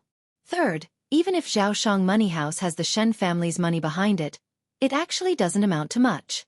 Even if there are the large clans in Dongyi you spoke of, Dongyi is also very chaotic. The so-called large clans are probably a thorn in Sigu Jian's side. Why should we offend Sigu Jian?" Ming Qingda raised his head as if he hadn't expected his mother to speak to him so warmly. The old Ming matriarch finally came to a conclusion. "We can have some small dealings with Zhaoshang Money House. As for the palace treasury, we must still go through Taiping Money House to be on the safe side." Ming Qingda didn't say anything more. He always felt that behind his mother's warmth hid a knife that could kill without seeing blood. However, he was still not satisfied in his heart. In doing business, capital was important. If everything was placed in Taiping Money House, how could that work? There was a slight deviation in the judgment of mother and son. It was this deviation that led to the troublesome matters later on. "If the imperial envoy can tolerate our family for a few years, then we will do as you say and continue like this. If he must destroy the Ming family, you know what to do." Ming Qingda bowed his head in acknowledgement. After a moment of silence, he said, "The Juanshang conference is next month. I'm afraid there won't be enough time." The old Ming matriarch looked at him coldly. Killing people is not an urgent task.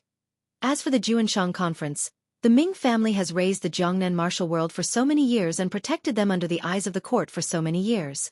Shouldn't they have some repayment? The killing people in these words referred to killing Fan Xian. The Juanshang conference was definitely not the martial arts conference that Zhou Lei had once wanted to use against Fan Xian. There were so-called Jianghu in the Qing kingdom, but the true Jianghu was definitely not like the plain beside West Lake. There were so-called aces in the wilderness. Aces at the level of the old Jiangnan water bandits were hidden in who knew how many places. The so-called Juanshang Conference was the true gathering place for these so-called aces of the Jianghu. The Juanshang Conference was never known by others. No one knew exactly how powerful it was. If Fan Xian truly wanted to exterminate the Ming family, a large family that had lasted for hundreds of years would naturally have a way to counterattack. Particularly at the moment, the shadows and professional assassins of the 6th Bureau were all over Jiangnan playing hide-and-seek with the Dongyi swordsman. The defense around Fan Xian was not as tight as it looked. Ming Qingda clearly did not agree with this suggestion and said with slight mockery, "I don't believe the Juanshang Conference can kill someone that even Dongyi can't kill. Other than that, mother, don't forget that the Imperial Envoy himself is a top ace. He also has the Tiger Guard sent by the Emperor at his side. Most importantly, that northern Qi Saint girl Haitang should also be by his side." The old Ming matriarch looked at her son with pity. Killing is putting one's life on the line. It is not a game that cares about success. If someone wants to kill our entire family and you are still considering whether or not you can kill them, then you will never have the chance to kill them. Ming Qingda smiled bitterly and replied, "Even if we can kill Fan Xian, so what? The emperor is angry and the world is shocked. Can the Ming family survive? Naturally, we have to do it flawlessly and give the people of the world a convincing answer," the old Ming matriarch said coldly. "If Fan Xian can be killed, naturally, it will be Dongyi's Sigu Jian who did it. What does it have to do with the Ming family? In any case, Sigu Jian has taken the blame many times these years. One more doesn't matter." Ming Qingda mockingly said, "Perhaps this excuse can only fool us, but it cannot fool the people under heaven, much less the Overwatch Council and the Emperor." "If Fan Xian can be killed," the old Ming matriarch said expressionlessly, "of course, it would be best if peace could be maintained.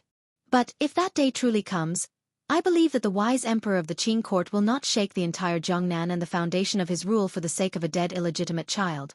If the matter can be suppressed to the smallest degree, the emperor will certainly suppress it.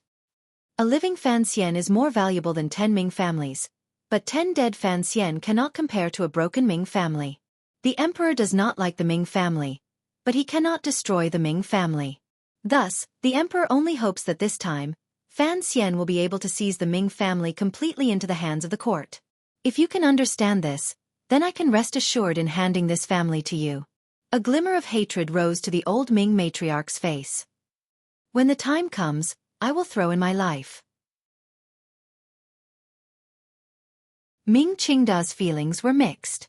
Crying, he said, "Mother, what unlucky words are you saying?" He laughed coldly in his heart. The old woman was indeed old to be so muddle-headed in seeing things. If she really killed Fan Xian as she said, how could the emperor give the Ming family a way out? Throw in your life? Do you really think your old life is so valuable? To be continued. If you want to know what happens next, please log on to www.cmfu.com. More chapters. Support the author. Support original reading.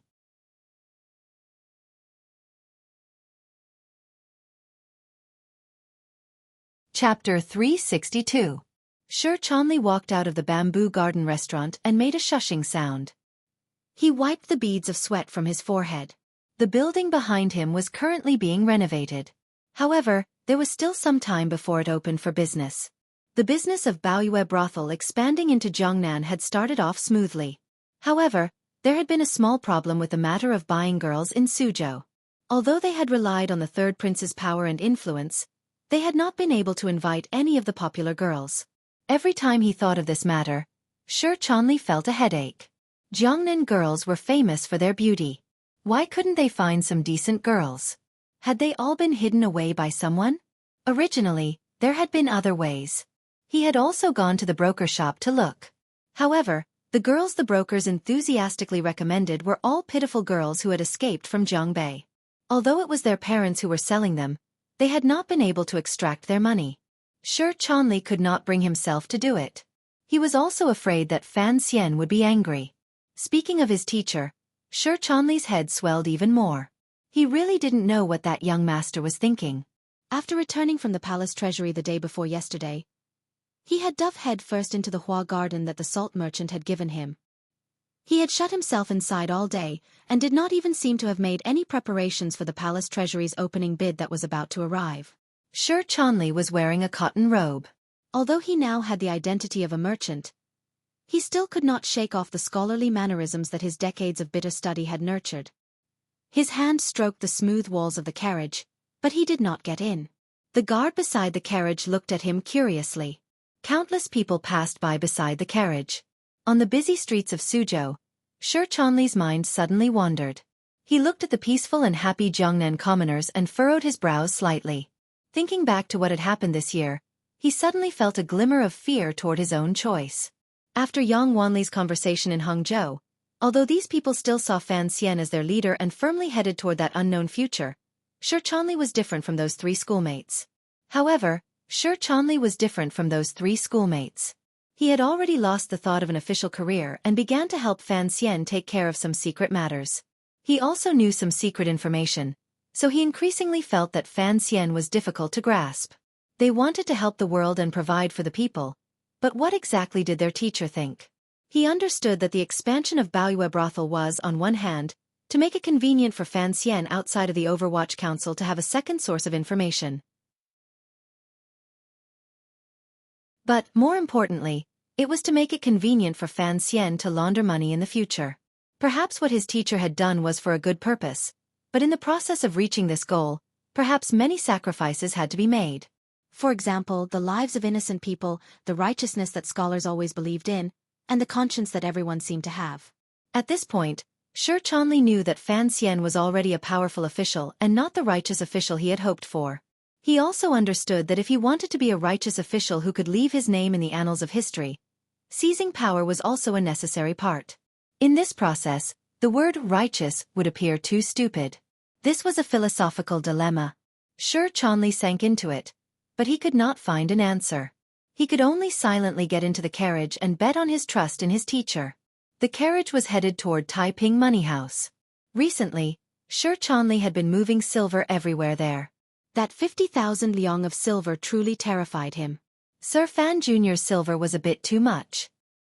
He could only hope that after he obtained enough power and money, he would still remember what he had thought in the beginning and do something for the world. I know very well what I am doing. Fan Xian looked at Yang Wanli in front of him with a calm expression. After returning to Suzhou from the palace treasury, he had sent Yang Wanli over. Although logically speaking, Yang Wanli could not leave his post without permission and Fan Xian had given random orders, he had the identity of an imperial envoy. Presumably, the officials in Fujian County, as well as the people in Shangzhou, would not dare to criticize Yang Wanli too much. Yang Wanli sighed and said, "Teacher, I am just worried that the officialdom is dangerous and can tempt one to desire luxury and power." Although he did not finish, the meaning was already clear. Of Fan Xian's 4 disciples, Fan Xian liked Yang Wanli the most because he spoke directly and always remembered the hardships of his childhood. He was upright and plain-spoken. He did not care about anything, and he was incorruptible and self-restrained.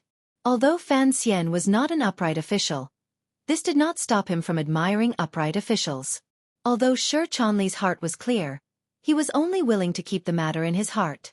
As for the other 2, Cheng Jialin was overly mediocre and sought stability.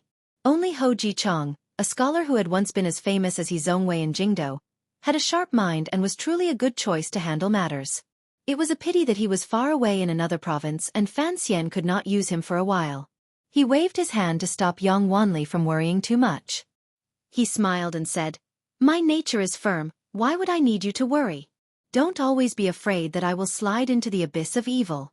Once I get used to the darkness, I won't be able to see the light." Yang Wanli was slightly startled. He then thought about what kind of person his teacher was. How could he be so useless? Perhaps he had been worrying too much. "Money is only a tool," Fan Xian said. "Anyone who is greedy will always need to use money to exchange for some kind of physical or psychological pleasure. For a person who has enough money, greed for money. If it is not to count silver, then it must be for some other purpose." Yang Wanli shook his head and said, "Greed is difficult to satisfy. There are too many such things in the world." Although Fan Xian often said strange words, Yang Wanli was already used to it. In any case, he understood the general meaning. "I'm not a eunuch," Fan Xian said with a smile. I don't have any special interest in things like silver. Yang Wanli smiled bitterly and thought, if you don't love silver, then why use Shi Chanli's name to run a brothel? In particular, the operation against the Ming family and the palace treasury this time was clearly to steal silver. When the time came, how much would be handed back to the court?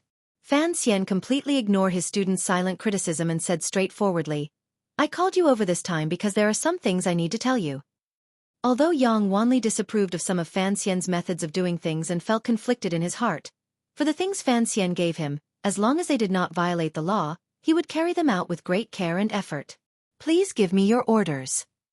He looked at Fan Xian's serious expression and thought it was a matter of government, so he changed the way he addressed him and replied very seriously. Fan Xian glanced at him and said carefully, there will be an appointment coming from the capital immediately. You will be transferred to the Ministry of Works. I'm letting you know in advance so you won't be confused. Hearing these words, Yang Wanli was startled and truly confused. He was doing well in Fujian County. According to tradition, he would be able to enter the province next year. Not only did his career look good, it was also the right path. Although he was a loyal person, it was not that he did not understand the entanglements in the officialdom. Of course, he knew why his teacher had sent the three of them to the provinces after the spring examinations and not find a way to stay in the various ministries in Jingdo. Because the Fan family's power in Jingdo was already strong enough, they needed some help in the provinces. This was the reason Yang Wanli had been sent to Fujian County. Hearing that he was going to be transferred to the Ministry of Works, Yang Wanli was a bit confused. Given his rank, he could still help his teacher do some things outside the capital. After returning to the capital, his official position would be so low that he couldn't even speak. He didn't know what deep meaning his teacher had in this arrangement. Seeing his confusion, Fan Xian explained in a quiet voice. Entering the Ministry of Works from a local place, according to tradition, you will move up half a rank. Don't think this is something I did again. As for why I'm letting you enter the Ministry of Works, you don't need to guess too much. Yang Wanli nodded with confusion. There are 4 departments in the Ministry of Works. Fan Xian stared into his eyes and said. During the new policies in the first year of the Qing calendar, the Ministry of Water was changed to the Ministry of Clear Water. This time, you will be entering the Ministry of Clear Water. Yang Wanli opened his mouth slightly, thinking that he could guess what his teacher was preparing to do. His tender face flushed red as he said, Darren, although the repair of the river works costs a lot of silver, this silver cannot be touched. Fan Xian paused and immediately scolded laughingly. What kind of pig brain do you have? Did the scolding in Hangzhou not wake you up? Only now did Yang Wanli come to his senses. He thought that even if his teacher wanted to be greedy, he would not care about the Jiangnan Ming family and palace treasury. How could he extend his hand to the river works? He must have thought wrong. He sighed repeatedly with great shame. Fan Xian glared at him in annoyance and sighed. You need to change your rash personality.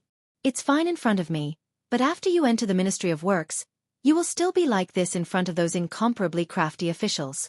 How can I be at ease letting you go? Yang Wanli gritted his teeth and said, I will listen to teacher. In the future, I will be more steady. Teacher, please explain. Fan Xian was silent for a moment. He slowly raised his head and stared into Yang Wanli's eyes. He stared until Yang Wanli's heart was a little scared. Only then did he calmly say, the Ministry of Clear Water is responsible for examining and distributing the silver that the court allocates to control the rivers along the river. The amount is very large, particularly after the river burst its banks last year and countless people died. This year, as long as the situation of the court's national treasury improves slightly, the emperor will certainly allocate enough real silver. I want you to go to the Ministry of Clear Water because I want you to look after this silver. Yang Wanli froze in his chair and didn't come back to his senses for a long time. River works. The banks. Flood. A flood of silver? Everyone knew that river transport was the most expensive business in a country's economy and people's lives. Particularly over the past dozen years, the Qing kingdom had repaired the river every year and breached the dikes every year. Silver poured in like a flood, but not a single sound was heard. On one hand, the heavens did not give them face. On the other hand, it was a man-made disaster. From the Ministry of Works in Jingdo to the officials of the river transport governor's manor and below, no one knew how much they had benefited from this enormous amount of silver. The disaster of corruption was greater than a flood. Of course, the emperor also knew of this matter. 4 years ago, the river burst its banks.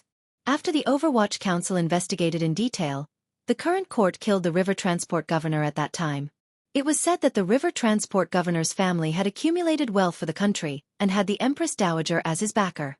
However, despite the Qing emperor's ruthlessness, he still could not stop the corruption of the river works. The position of the river transport governor had been empty for 4 years. No one had taken it. In addition, in recent years, the income of the palace treasury had been declining year by year. Fighting on 2 fronts, the national treasury was empty, and the irrigation facilities on both sides of the river had not been repaired for a long time. This caused the terrifying consequences of the river bursting last year. Something that even the emperor could not completely resolve. For him to do? Yang Wanli had no choice but to be stupid. He knew his own limitations. Perhaps he had the ability to govern a county or a province, but governing a river involved the lives and deaths of tens of thousands of people. He did not dare to say such big words. Thus, he fearfully bowed in front of Fan Xian and repeatedly asked to be excused. Fan Xian looked at him and shook his head. "What are you panicking about? I'm just asking you to look at the silver, not asking you to fill the river with earth. In order to protect the safety of the river, what is there to fear even if Wanli has to fill the river with earth?" Yang Wanli smiled bitterly and replied, "However, since you are thinking about the river works, you know this matter has great implications. If there is the slightest mistake, it will be a tragic matter of drowning tens of thousands of people. I truly do not dare to accept."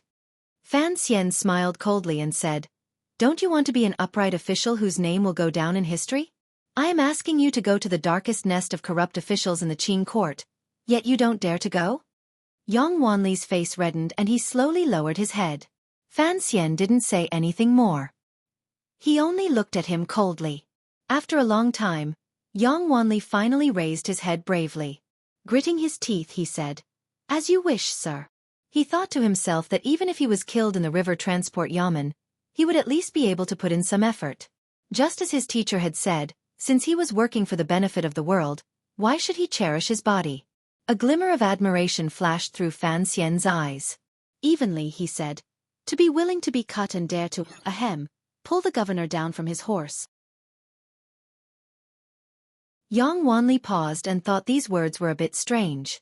Fan Xian hid his smile and said, "Furthermore, the position of the river transport governor has always been empty. With the Fan family and the Overwatch Council watching you, although the river transport yamen is as deep as a dragon's pool, if those corrupt officials want to use underhanded methods to deal with you, they will have to see if I agree or not." Yang Wanli thought about it. Right, he had such a powerful backer as his teacher. Why would he be afraid of those people? His mood changed quickly. An eager expression immediately rose to his face. It was as if he was ready to rush back to Jingdo to report, and then quickly rush to the banks of the river to see if the court silver was being spent properly. Fan Xian looked at his expression and couldn't resist smiling. Shortly after, he said seriously, "There is one thing you have to remember clearly. Teacher, please instruct me.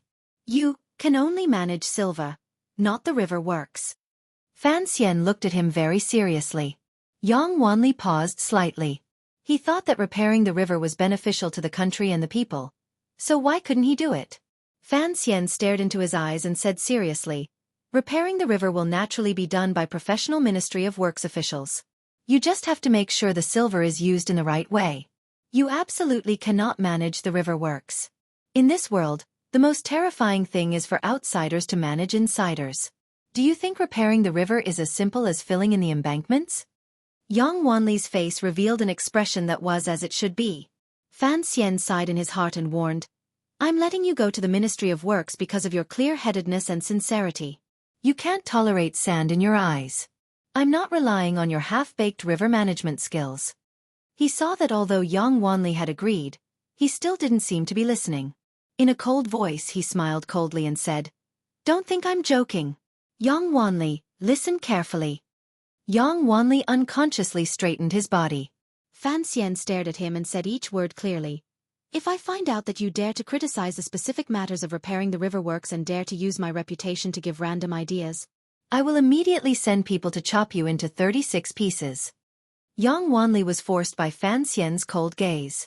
His body trembled. He knew that his teacher was giving instructions very seriously. He quickly corrected his attitude and agreed sincerely. The two of them then explained the specific details of his appointment, as well as the things he could trust in the river transport governor's yamen. Only now did Fan Xian truly believe that Yang Wanli was not as stupid as his impression of him in the past. Regarding the matters he had given him, he should be able to smoothly resolve them. Thus, he began to talk about the main point of their conversation. I'm letting you go to the Ministry of Clear Water. I don't actually expect you to be able to get rid of the corruption that has existed for a long time in the river works, Fan Xian said thoughtfully. The Overwatch Council also has a number of spies there, but there are too many officials. Their connections to the court are too deep. Pulling one hair will affect the whole body. It is not easy to deal with. Although Yang Wanli was surprised, he had finally learned to be smart. He didn't ask questions and instead listened quietly. Thus the silver the court pulls out into the river. In the end, it will never be enough, Fan Xian said mockingly. Regardless of whether you believe it or not, in the end, it will become such a situation. Even if the emperor pulls out 2 million liang of silver, the Ministry of Works will still cry that it is not enough. Originally, if we had planned slowly, it was not completely impossible to turn this situation around, Fan Xian said with narrowed eyes. However, there is not enough time. Last year, the river burst its banks and washed away a number of dams, making the long-neglected dikes and water conservancy facilities on both sides increasingly unbearable. When the water dried up last winter, it was a good time to repair the river. However, at that time, there was not much silver in the national treasury. What do we do this year? If there is no flood this year, then it is the Qing court's good luck, Fan Xian said with narrowed eyes. If there is another flood, then we won't be able to hold out. Furthermore, we still have to rely on those officials for the river works, so it is not suitable for the Overwatch Council to make any big moves. Only now did Yang Wanli faintly realize that his teacher's body was in Suzhou, but his heart was above the people of the world. His heart warmed slightly. Probingly he said, there is not enough silver in the national treasury. Furthermore, it is already spring. Even if we can survive the spring floods, we will still need silver later. This is the true reason I have you go to the Ministry of Works, Fan Xian said calmly. I will raise a large amount of silver. Most of it will go through the Ministry of Revenue into the National Treasury, and then to the River Transport Yamen. However, as I said earlier, there will be harsh deductions along the way, so I don't know how much will be left. Most importantly, I'm afraid there won't be enough time, so I will directly move the other portion of silver to the River Transport Yamen for you to take over. Yang Wanli paled in shock. The large amount of silver Fan Xian spoke of was certainly a terrifying amount. Presumably, it had been taken from the palace treasury. However, this amount of silver, logically speaking, should belong to the palace treasury and then, according to the emperor's edict, move it to the national treasury. For Fan Xian to directly move the silver. At the very least, this was using the national treasury for personal gain. At the very most, it was no different from rebellion. Time is too tight, Fan Xian said helplessly. Fan Xian helplessly said, in the past, the movement of silver took more than half a year. At that time, damn it, the river would have burst its banks long ago. Bureaucracy kills people. At this time, Yang Wanli knew that Fan Xian's risky and unprofitable method was certainly not for his own benefit. Rather, it was because he wanted the matter of the river repair to quickly step onto the right path. Although he was moved in his heart, he was more worried about his teacher. He anxiously urged, Sir, you have to be careful in this matter. If someone finds out, what will we do? Fan Xian smiled and said, What are you afraid of? Could the emperor bear to kill me? Yang Wanli thought about it. It was indeed the case. Although it was impossible to explain the source of this silver, as long as it was used on the river works and not used to privately raise death soldiers, how could the emperor make life difficult for his own son? The source of the silver? He asked carefully. In reality, he knew that the source of the silver could not see the light of day. However, if he didn't ask clearly, he would always feel uneasy. Swindling, cheating, stealing, I like to eat rich people, Fan Xian said with a smile. The palace treasury is about to start the bidding. You don't have to worry about the silver. The important thing is to use this silver well. The 4th Bureau of the Overwatch Council will help you handle the specific matters. There will also be people in the Ministry of Works who will help you cover it up. You don't have to worry too much. Yang Wanli understood as soon as he heard this. For such a large sum of money to be poured into the river works through unconventional channels, of course, the upper echelons of the court had to turn a blind eye to it. Perhaps the mastermind was his teacher's father, the Minister of Revenue, who had always seemed somewhat quiet. My silver will increase, Fan Xian sighed. Fan Xian sighed and said, there will be more and more every year, so what I'm worried about now is not how to earn money, but how to spend it, and how to spend it happily. These words were a bit arrogant. However, he had yet to swindle the Ming family's silver into his hands, yet he was already thinking about how to spend it. This matter was inevitably a bit absurd. The position of River Transport Governor has been vacant for 4 years. Fan Xian smiled slightly at his most stubborn student. I hope that in the near future, you will be the Qing Kingdom's River Transport Governor. Furthermore, you will be the first non-greedy river transport governor in history. Yang Wanli stood proudly. A red sun rose in his chest and lofty sentiments rose. The reason he had to move Suzhou's silver into the riverworks was to make the most of the time. Before the autumn floods, he had to make the minimum repairs to the riverbanks riddled with holes. Naturally, Yang Wanli did not want to stay any longer. He hurriedly took his leave. He had to return to Fujian County to give his report. He also had to report to the capital and return to the river transport yamen. These tens of thousands of li were indeed tens of thousands of li. Fan Xian sat comfortably in the chair and waited for the person who was about to arrive. He didn't have to wait long before Hai Tang pushed open the door and walked in. She looked at Fan Xian like she was looking at a god. A moment later she quietly said, the question is, where did you get so much silver? Tomorrow, the palace treasury will open the bids, Fan Xian said with a smile. Fan Xian smiled and said, if Xueqi is not an idiot, he will certainly be able to raise the price to a suitable level. 40% of the deposit is not a small sum. Since the Ming family has so honestly handed over the silver to the transport company with both hands, I have to spend it to be worthy of the Ming family. Hai Tang shook her head and said, the imperial censor has already come from the capital. The Jiangnan governor's manor will also send people to listen. You won't be able to move much of this silver. She continued, even if Xueqi is able to take over the Cui family's route, it will still take at least 7 months for the goods to turn into cash. Fan Xian smiled and gazed at the girl. In any case, it is to transport goods to the north. In any case, your emperor is going to pay up. Furthermore, my transport company Yamen has enough silver stored away. After the matter is settled, I will transfer some silver from Taiping Money House to use first. Presumably, you won't have too many objections. Hai Tang immediately smiled bitterly and said, that is not bad. It is only 7 months. You can always pay it back. However, the emperor does not know of your arrangements. Furthermore, using the silver that the Qi internal court has worked so hard to save for so many years to build a river for the Qing kingdom. No matter how you look at it, this cannot be justified, right? This matter could not be justified. If the clever little emperor of northern Qi knew of Fan Xian's way of playing, he would probably be so angry he would vomit blood. Fan Xian spread out his hands and gazed at Hai Tang with a compassionate expression. Duo, you once said that the people of the world are all favored by heaven. We have to treat them as people.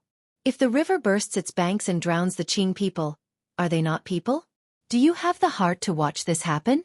The silver of the northern Qi internal court, the silver of the Ming family, the silver of the court. Are they not all the silver of the people of the world? I am only taking a great risk to use it on the people of the world. What is wrong with that? Hai Tang smiled slightly and nodded. Of course, it is not bad to use the silver of the people of the world on the people of the world. However, if in the future there is a time of famine in the Qi territory, I hope that Sir Fan will not be stingy with your assistance.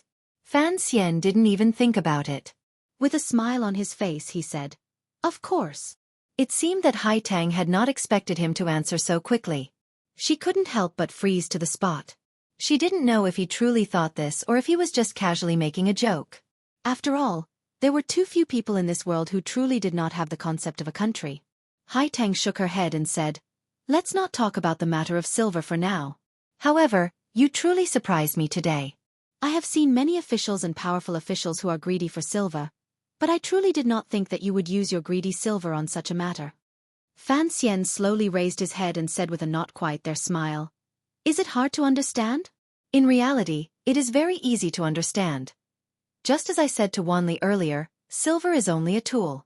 It is only a method used to obtain physical and psychological pleasure. Earning silver is difficult, and spending silver is even more difficult. How can one spend it comfortably? Some people like to buy horses, some like to buy beautiful women, some like to buy manors to become landowners, and some like to buy official positions. And for me, these are all two simple matters," Fan Xian continued. "Since I am going to spend silver to buy pleasure, then I have to spend the largest amount of silver to buy the greatest pleasure in the world. Pleasure alone, pleasure for all, which is pleasure?" Fan Xian began to use Old Master Meng to educate Hai Tang. Hai Tang smiled slightly and sat down. "So, when all is said and done, you just want to make yourself happier. Just like you mentioned in your letters before, you hope that this world can be more beautiful. If you live in it, you will also be more at ease." "Correct," Fan Xian said with a smile. Fan Xian smiled and said, "Even if you live in luxury and gather power in one body, once the country falls and people die, how can you enjoy it? Even if you sing loudly, have beauty to accompany you, and travel the world without a trace of cloud, your body is surrounded by hungry corpses and black crows pecking at you. How can you be happy? Raising a dog to bite people and laughing loudly, this is a very low-quality life of a hedonistic young master. I cannot be happy." In the end he came to a conclusion. One person is good, but tens of thousands are not. This is not good. Only when everyone is good is it truly good. Hai Tang stared into his eyes and suddenly shook her head helplessly. "I really don't know which of your words are true and which are false. Just what kind of person are you?" Fan Xian thought for a bit and then said sincerely, "Why has no one ever believed me? Actually, I am a good person." Hai Tang lowered her head and hid her lake-like clear eyes. In a quiet voice she said, "Good person, tomorrow the palace treasury opens the bidding. Do you plan to continue being a good person?" Fan Xian's expression calmed. "Sometimes, not only am I not a good person, I am also an evil person, a butcher. However, these two do not conflict." Hai Tang did not continue this topic. She seemed to ask very casually, "These 2 mornings, you have begun to resume your cultivation again. Is the condition of your zhenqi better?" In reality, starting from the lakeside in the west of Hangzhou, Fan Xian's daily routine meditation at dawn and dusk had begun to recover. However, for some reason, he unconsciously avoided Hai Tang. It was as if there were some things he was hiding from her. Now that Hai Tang had asked this to his face, Fan Xian did not respond. He only smiled and shook his head. Hai Tang smiled faintly and asked again, "The idea of spending money you spoke of earlier is indeed new. However, there are many injustices in the world, and there are many poor and needy people. Why did you choose the river works first? Charitable halls will gradually open in various places. The court will think of a way to settle the refugees in the Zhongbei area. The emperor and I have discussed this before," Fan Xian said calmly. "I must hold at least a portion of the palace treasury's silver in my own hands, and then use it to do some appropriate things." "Is this the last wish of some elder?" Hai Tang asked curiously. Fan Xian smiled and didn't say anything. "You still haven't answered me. Why did you choose the river works first?" Fan Xian still did not answer. A picture appeared out of thin air in his mind. In the picture, a beautiful yellow-robed woman was standing on a rock by the river. Her face was full of worry as she looked at the ferocious flood dragon in the river, and the laborious commoners on the other side of the riverbank. "Rest first," he said quietly. "Tomorrow, the palace treasury opens. There is still a battle to fight. Please everyone, vote for me. The situation is tense, and the mood is exciting. It is as if I have returned to the month of the new book. Scratch my head. The month of the new book is actually being nagged at by the situation of the battle is not as tense as it is now. To be continued. If you want to know what happens next, please go to www.cmfu.com. There are more chapters. Support the author. Support the original reading. You're tuning in to the Xueqi's Martial Arts Saga YouTube channel. Don't forget to subscribe and join us on this journey to catch the most captivating stories.